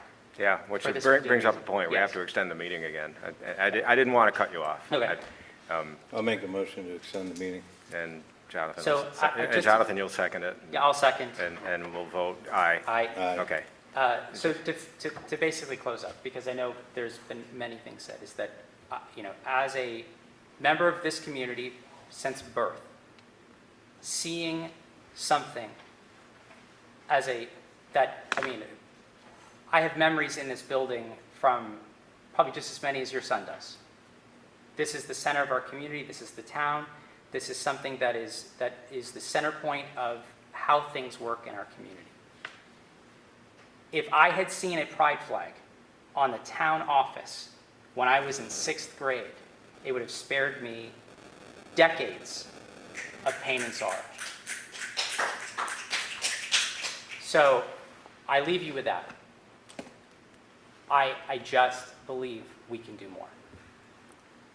I want to make sure everybody gets a chance to speak, and I'm going 1, 2, and then Jamie. Oh, and well, you're going to go before Jamie because you haven't spoken yet. So we're going to start with Christina, who's had, does Christina still have a hand up? Yes, she does. Okay, it's behind the record. Hi there. Thank you for allowing me a moment to speak. So I just was wondering about the precedent. So we have the Ukrainian flag that's been flown, and we were talking about some other flags that have been flown as well. And I would just venture to say that, like, let's say, for example, if there were Russian citizens, you know, who came through the town, they might not agree with flying that flag. I think you will always find someone who disagrees with something being flown, you know, other than the American flag and the Vermont flag. So I just would like to point that out, that I think once you start setting a precedent, which we've already done, of flying other flags, you've already made that choice to allow other flags to be flown, so now you're just choosing not to fly this one. I'm not sure, you know, if the reason feels that it's more divisive than others, but, the precedent's already been set in my view. Thank you. Yes. My name is Steven Ziesman, I've been here since. Can everybody hear? Could you just come on over. step over here? Bring your The dog. dog can go. Anita will take it. Yeah, oh, Anita's got the dog. She's checking for a tag right now. I already know she's licensed. Agent 141. I gotta say, this seems simpler to me than you're making it out to be, and I have a question for you at the end. If you all believe that what you've said about the American flag representing all of these values, but you are conscious of the fact that people who see that flag don't feel that they're protected under it, and you're not comfortable throwing in a little chaser under there to just say, you know, you are safe here. It's not about telling them that you're tolerant of them. It's about telling everyone else that you're intolerant of behaviors that would marginalize these folks. And honestly, you sound afraid, and it's not clear to me what you're afraid of. You've made several references to cases and people you've spoken to, non-specific and vague, so I'd like you to back that up a little bit. I don't know what you're talking about. This gentleman here says we should be able to do this and not fly a swastika, and you're worried about something in the middle. I don't know what that in the middle is. So I have no way to gauge your earnestness in this conversation, because from the outside looking in, you just don't feel like doing it. You don't want to do it. You don't want to put the town in some kind of situation. You're just not willing to back up what you say you believe in and what you say that flag represents. And if that American flag represents all of these freedoms and people don't feel it, again, this is just a pat on the back to those folks who are there. And to the point it's visible as opposed to a one-time blurb on a website that no one's going to read after the first time it goes around. And I just don't understand what you're concerned about. And I'd like you to explain it. Okay, I'll try to explain it. Specific. Please know I had a conversation with someone in The government. trouble is when you're talking about unintended consequences, you can't be specific because you don't know what the unintended consequences are. I could do nothing all day with unintended consequences. Exactly. But it's my job to make sure that I don't set up the town and put the town in a position where we could be affected by unintended consequences. And I bring up that with every single decision that we make. I say, what could be the unintended consequences? So I'm asking you, what could they be? They could be very much the swastika flag or anything in between. So we're going to make a distinction about swastikas and... Well, it's one that comes readily to mind. Value statement. But I think people would be upset if there was a white supremacist group, or if Daniel Vanier came down here and said, hey, I want to fly a flag.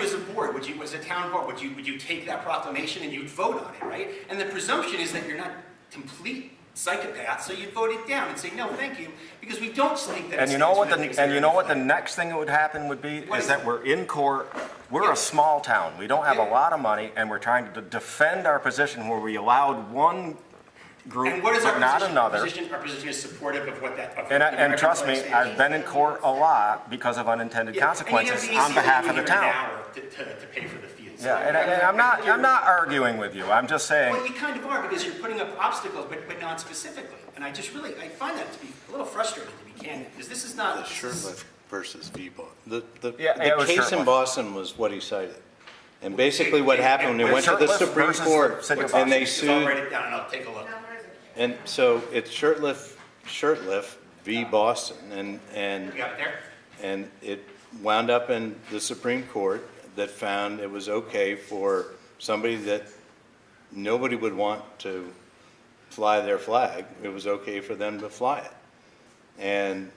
And what ultimately it's led to municipalities saying, Being afraid. Yeah. it's our job. It's our job, okay? What While is you're berating us, I'm not berating you. you I'm need to asking you an honest question. I'm understand, asking you an it's honest our question. job to protect the asking you an town. honest question. No, it's our job to protect the town. From what? From legal ramifications and from then you're some managing kind the of town. legal outcome. Right, you're managing the town so that... That's our job. That's what we do. We don't bring legal hell upon ourselves, and that's why this has become a problem. Okay, so then you're managing the town and not representing the will of the people of the town who want this. Is that, you're trying to reconcile those... There's another avenue for the will of the people. But it is right now our job to protect the town from any legal hazard such as what happened. And there have been in many, Boston. many towns that have been reluctant, including We're not representatives the from the only state of example. Vermont. It's just good to understand that that's what you're. It was Shirtliff versus, Because I didn't I had a understand folder, that was your specific and I have to understand, I was chasing horses through a meadow 5 minutes before I walked through the door. My pants are soaking wet. So, you know, I have a commitment to come here, and I was prepared, and I left everything at home. And I apologize for that, because I had a lot of notes in there. But, Because you're, you know, I'm happy to do what you referred to as your research and understand what you did. Yeah, Because I don't know what it was, and it sounds I hope you incredibly do. vague and non-specific. That's a little frustrating. The trouble is, there's been nobody can define where the break point is between freedom of speech for government, because we're talking about on government property, where it makes that transition from freedom of speech by making a decision and saying, okay, yes, you can fly this, because we have a freedom to say that as a government, to where it becomes a public forum where you have to allow anything to happen there. And there's no definitive point established in law where that transition takes place. That is specifically my fear, is that, as many have said, maybe we've already crossed that point. I don't know. And that would only be decided in court. It would go all the way to the Supreme Court level. And many towns have decided that they're going to only fly the American flag in the state of Vermont, the Vermont state flag, because of that particular court decision. And that happened a couple of years ago. It's not a recent decision. Yeah, it's fair. The league has recommended that we put together a model flag policy, and that's something that they're working on to guide us with. So we should have that shortly, and we can put something together. So we actually have a policy to fall back on in case different groups come at us, flag raising. And I'm about 90 minutes past my normal bedtime, so I'm just as cranky as you guys are. No, I appreciate your comments, and I want to keep this moving. Do we have any? We have a lot of people with their hands up. I said I would go with you next. Thank you very much. My name is Carol Levy. My proposal or suggestion was around creating a metric so that the town could decide, based upon whether the beliefs espoused by that flag, or if the Nazis wanted to come and hang something, is that consistent with the values of the American flag? And you would have a specific rubric metric that the town board would assess. Is this consistent with the town values?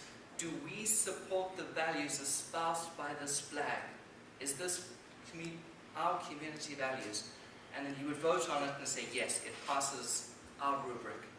And then it's something that you would stand behind as a board. It wouldn't just be, whoa, free for all, everybody hang your weird flag up here. That's a very good point, and I think that meshes with what our town manager was just telling us, where we're seeking the advice of the League of Cities and Towns, because this particular court decision, as I said, was a couple of years ago. I think a lot of people have done a lot of research on it. Unfortunately, there's nothing out there that gives us guidance as to how to deal with this issue. And they may say, if you develop this policy, that will give you enough of a platform from which to handle this. But the trouble is, I'm not going to get, we received the request at the very last minute. And so there was very little time to prepare and do the I research. can appreciate that, and I really do appreciate you protecting the town from external forces that would try to use that. Thank you. Or maybe preemptively having the policy.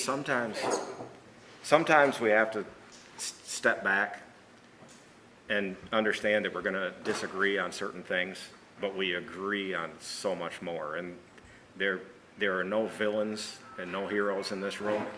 We're just people, and we may disagree, but if we're tolerant, we'll accept the fact that we disagree and be able to move forward. I disagree with my friends all the time, and I still love them dearly. And and hopefully they feel the same about me. The trouble is, I'm on TV, so a lot of people don't like me. I accept that. It comes with the job. But what also comes with the job is exactly what Greg was saying, where we have to protect the town And I'm not sure. To get back to the earlier question just a few minutes ago, what are you afraid of? I wish I could put a definitive answer on that. What I'm afraid of is what this Shurtleff versus Boston Supreme Court decision, the position that it put us in. We still have people that want to talk. I don't. You can limit to 2 or 3 more. Yeah. Okay. I'm going to go back to the. John Burnham's. John Burnham. I'd like to hear what I'd like to hear what everybody has to say. I'm not going to stifle debate. Hi, good evening, everybody. So, yeah, it's being of the LGBTQ plus community myself, I'm not a resident of Manchester, but obviously spent a lot of time there and really enjoyed the town and have had my own experiences. But, besides that, what you're speaking about in that court case, I was looking online, some Supreme Court decisions, and I would revisit that, and Scott has said it, as well as someone else in your audience, that there are things you can do to allow and define what types of flags that will be able to be flown, because in that court decision, it talks about how they refer to San Jose, California, and that they actually have policies in place that pretty much say flag poles are not intended to serve as a forum for free expression by the public, and that the city themselves are the ones who decide. It's a city's official statement, and if the town of Manchester is making this wonderful statement about being supportive of the LGBTQ plus community, then it would also, if that is all there, the flag that supports that would be able to be flown. I'm sure you'll do some more research, but I would strongly recommend and certainly understand Jonathan and so many people in the audience's feelings and what they've gone through and what the pride flag means to the community as a whole. So anyway, that's all I had to say. Thank you, John. I want to, I'm not trying to explain myself, but I'm trying to, because of my years of experience in this position, when we wind up making a quick decision based on timing, it quite often turns around and exposes those unintended consequences that I talked about before.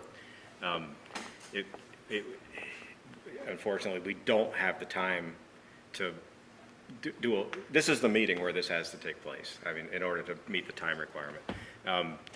We don't have the luxury of being able to do more research or the luxury of being able to put an ordinance in place that, with the help of the Vermont League of Cities and Towns, that helps to protect the town should something undesirable happen. I honestly don't know what I'm going to do. I have not made my mind up yet. I'm playing devil's advocate. I'm presenting my case as strongly as I can in my own mind. I have to tell you, I'm not going to make my mind up until it comes time to do that. So that's why I'm listening intently to what everybody says. Anita, you're next, and then we'll go back to Anya. My name's Anita Sheldon. I am the town clerk here in Manchester. I am elected. I am elected by the people of Manchester. And I also have signed a contract with the select board to limit liability for the town of Manchester, which I don't always agree with Ivan, but I will state on the record that what Ivan is saying is accurate. It is our job as elected officials to make sure that we represent you and protect you.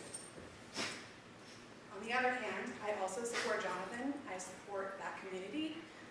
My niece is a member of that community. See this happen. However, unintended consequences is something we see every day. Is there a way we can come to a mutual agreement, accept the resolution, proclamation as is, with the understanding that the flag would only be flown on one day, Juneteenth, this year, noting that the municipality will be working with VLCT to come up with a flag etiquette plan for the town of Manchester. That would kind of set the precedent. We've allowed this before, so we're not going to deny it this time, but we're only going to allow it this time because we're working on a policy. Whatever that policy is, we move forward with that policy. Right now, we don't have that policy. feel an unintended consequence of denying this request tonight very well may create a lawsuit by saying we're not accepting. I fully agree we need a policy. We all agree we don't have the time tonight to make that policy. Can we come up with a compromise? I think that might be in all of our best interest at this point in time. Thank you, Anita. You put that in really good perspective. I was going to go with Anya next. Thanks. I'll be quick. Similar to what Anita was saying, I was just going to say, is there a way that you could approve this tonight with the understanding that it is on the agenda, just because of the time frame that this needs to happen tonight in order for the flag to be raised in June, and then in July or even in June, it is revisited with some measures to help protect the town. And Carl, and then back to Christina's daughter. Ivan, what if you passed whatever resolution, ordinance, whatever, saying only town property can be flown on a flagpole? And then you have a vote of whether you want to buy a pride flag. And the town would own it, and then you could fly it. And you wouldn't buy obnoxious flags if you wouldn't want to fly.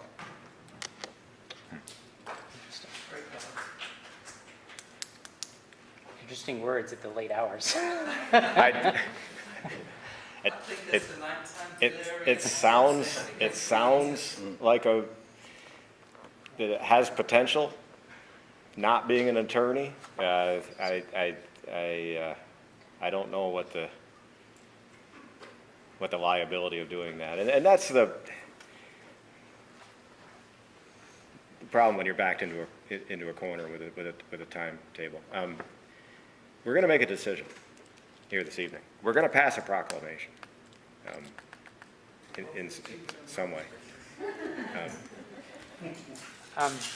So I would like to, playing off of what Anita has said, I mean, obviously, I believe that it is in our best interest to do this.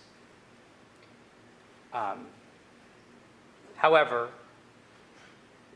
you know, as much as it hurts, I want to make this negotiation, I guess you could say it is, that for the time being, we change the request for it to be flown on the town property and encourage members of our community, including businesses and the like, to fly it freely through the month of June in celebration of Pride. As part of the proclamation, as a side note, I would ask that we make a decision to not fly any other flags than the United States flag or the Vermont state flag on any property. That includes the multiple poles at the rec center, which are designed to fly many different flags, until this policy has been adopted by our community, in hopes that when we revisit this in a year, because God knows I'm going to bring it up again, that we have put ourselves in a position where we can accept something as inclusionary as the pride flag. I appreciate what it took for you to propose that. And I like the idea of encouraging people to fly the flag on their own property and at their own place, place of business or whatever, for the month of June, or even beyond. Or display it in their business until we get the ordinance on flags sorted. And I think they can. There's a potential that before the month of June is over, that we may be able to accommodate it. I don't know, but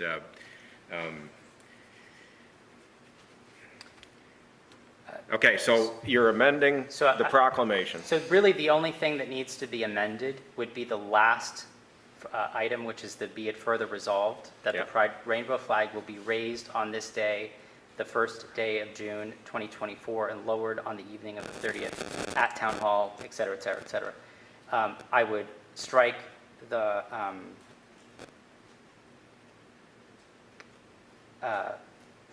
I would strike the at Town Hall, Factory Point, Town Green, and Dana L. Thompson Memorial Park, and replace that with the language, because we're saying the 30th of June, and you just mentioned, and beyond.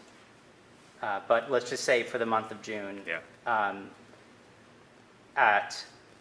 I'd say freely at residences and businesses throughout the town of Manchester, I think- recognizing. Yeah, so if the language says we encourage Yeah. residents and businesses to fly the flag for Yes, the, sir, forward. I don't have the proclamation in Sorry, front of me. I have a I'm sorry. copy if you I'm want it. sorry, I didn't bring my folder with me. Don't worry, I made copies. I bet you did. So that the Okay, pride good. flag will be raised on this day, the first day of June 2024, and lowered on the evening of the 30th of June.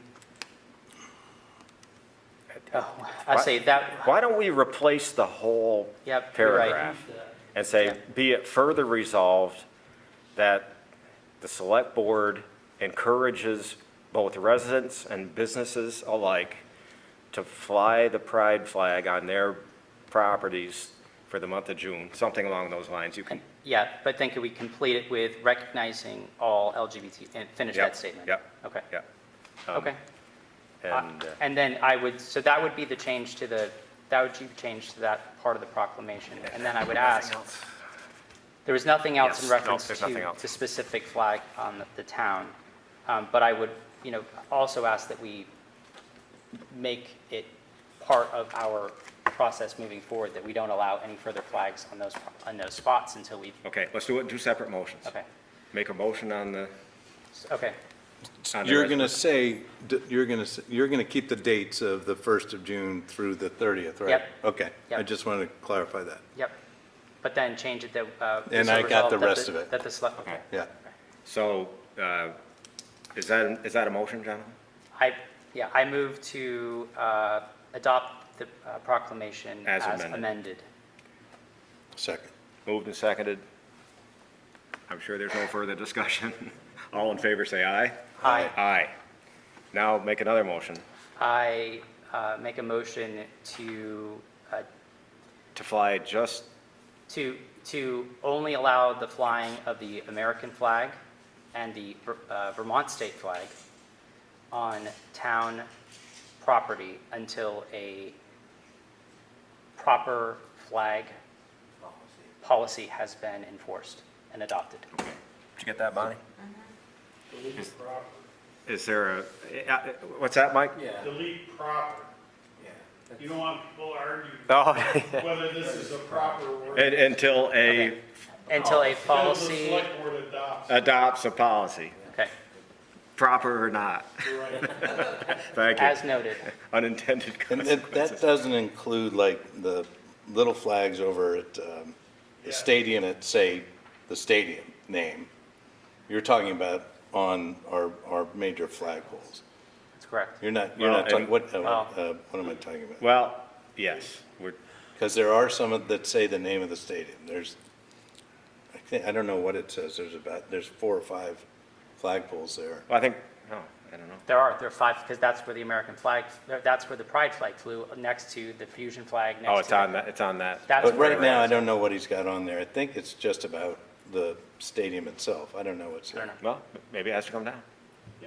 Yeah, Yeah, I think it's cleaner if we just stick That's with your fine. motion. that gives us Did- all the more we- reason to. We have a motion, figure it is out. there a second? second.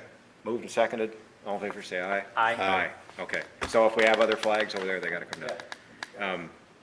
Are we at a record yet? Oh, gosh, no. No. Talk to your father. We had meetings that went until 1:30 in the morning. Jonathan's father served on the board with me also. He hates me too. Oh, come on. Other. Thank you all for your participation. Do you wanna do It's town not manager? perfect, but I think we got to a place where we can support it. Thank you. Wow. We still have the rest of the agenda to deal with, town manager updates. All right, make it quick. The audit results, You don't have to stay.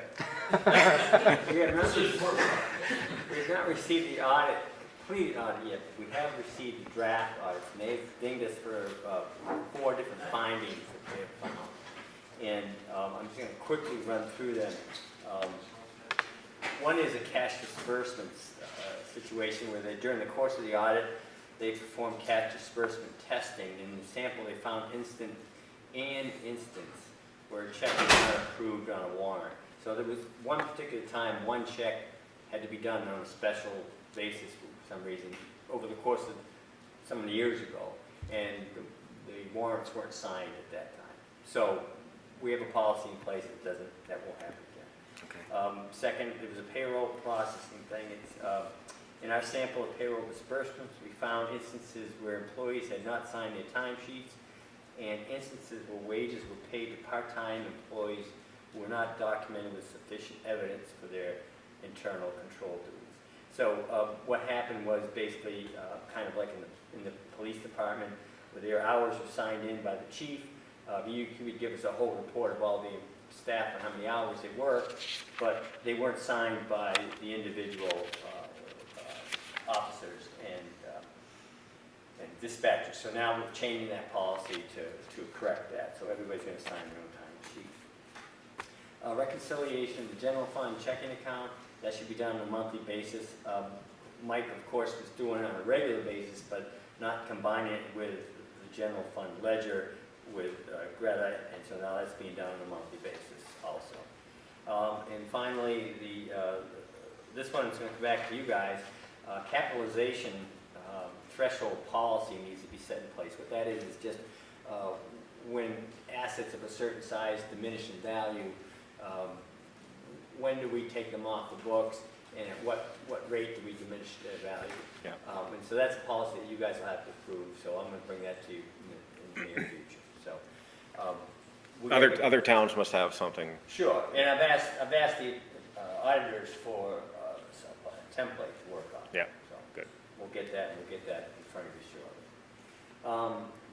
Donnie Dore has filed a lawsuit against us in regards to that Bonnet Street house, that yellow house you might see over there. We have an ordinance that says one road access per residential unit. That property is, he carved out another one, claiming it's an old agricultural access point.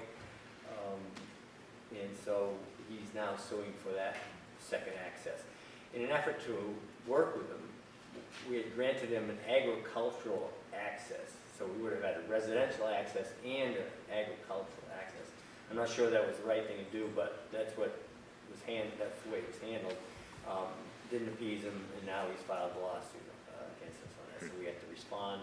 Our ordinance is in place. It's a pretty solid ordinance, so I don't expect negative repercussions from that. Bricks at the dog park. Apparently the dog park agreement, dog park committee agreement with the select board in town requires the town to approve any work being done over there. They are going to sell bricks to line the pathway into the dog park, and they need your approval. I would normally approve something like this, but it says that you guys need to approve it, so. Are you recommending that we do that? Absolutely. I'll make a motion, we approve the brick walkway to the dog park. Second. All in favor, say aye. Aye. Aye. You got it. Thank you. That's it for me. I'll be very quick, I swear. Okay, we're under other business, and the topic is the housing committee update. So I just want to say that I've had several communications with members of the Planning Commission and the DRB who have interest in serving as members of the new committee. I have asked for interest from all of the potential members before June 1st, which prepares us for to get to June 4th, which is our next scheduled select board meeting, so we'll have that interest all solidified by that point. At the same time, over the next week, I plan to come in and work with you as well as whomever else to make sure we have everything buttoned up, to make sure we have the community side of that all prepared and ready to go out and acquire. what we need to do is take an action, and of course, we're under other business, and you know how I feel about that. Yep.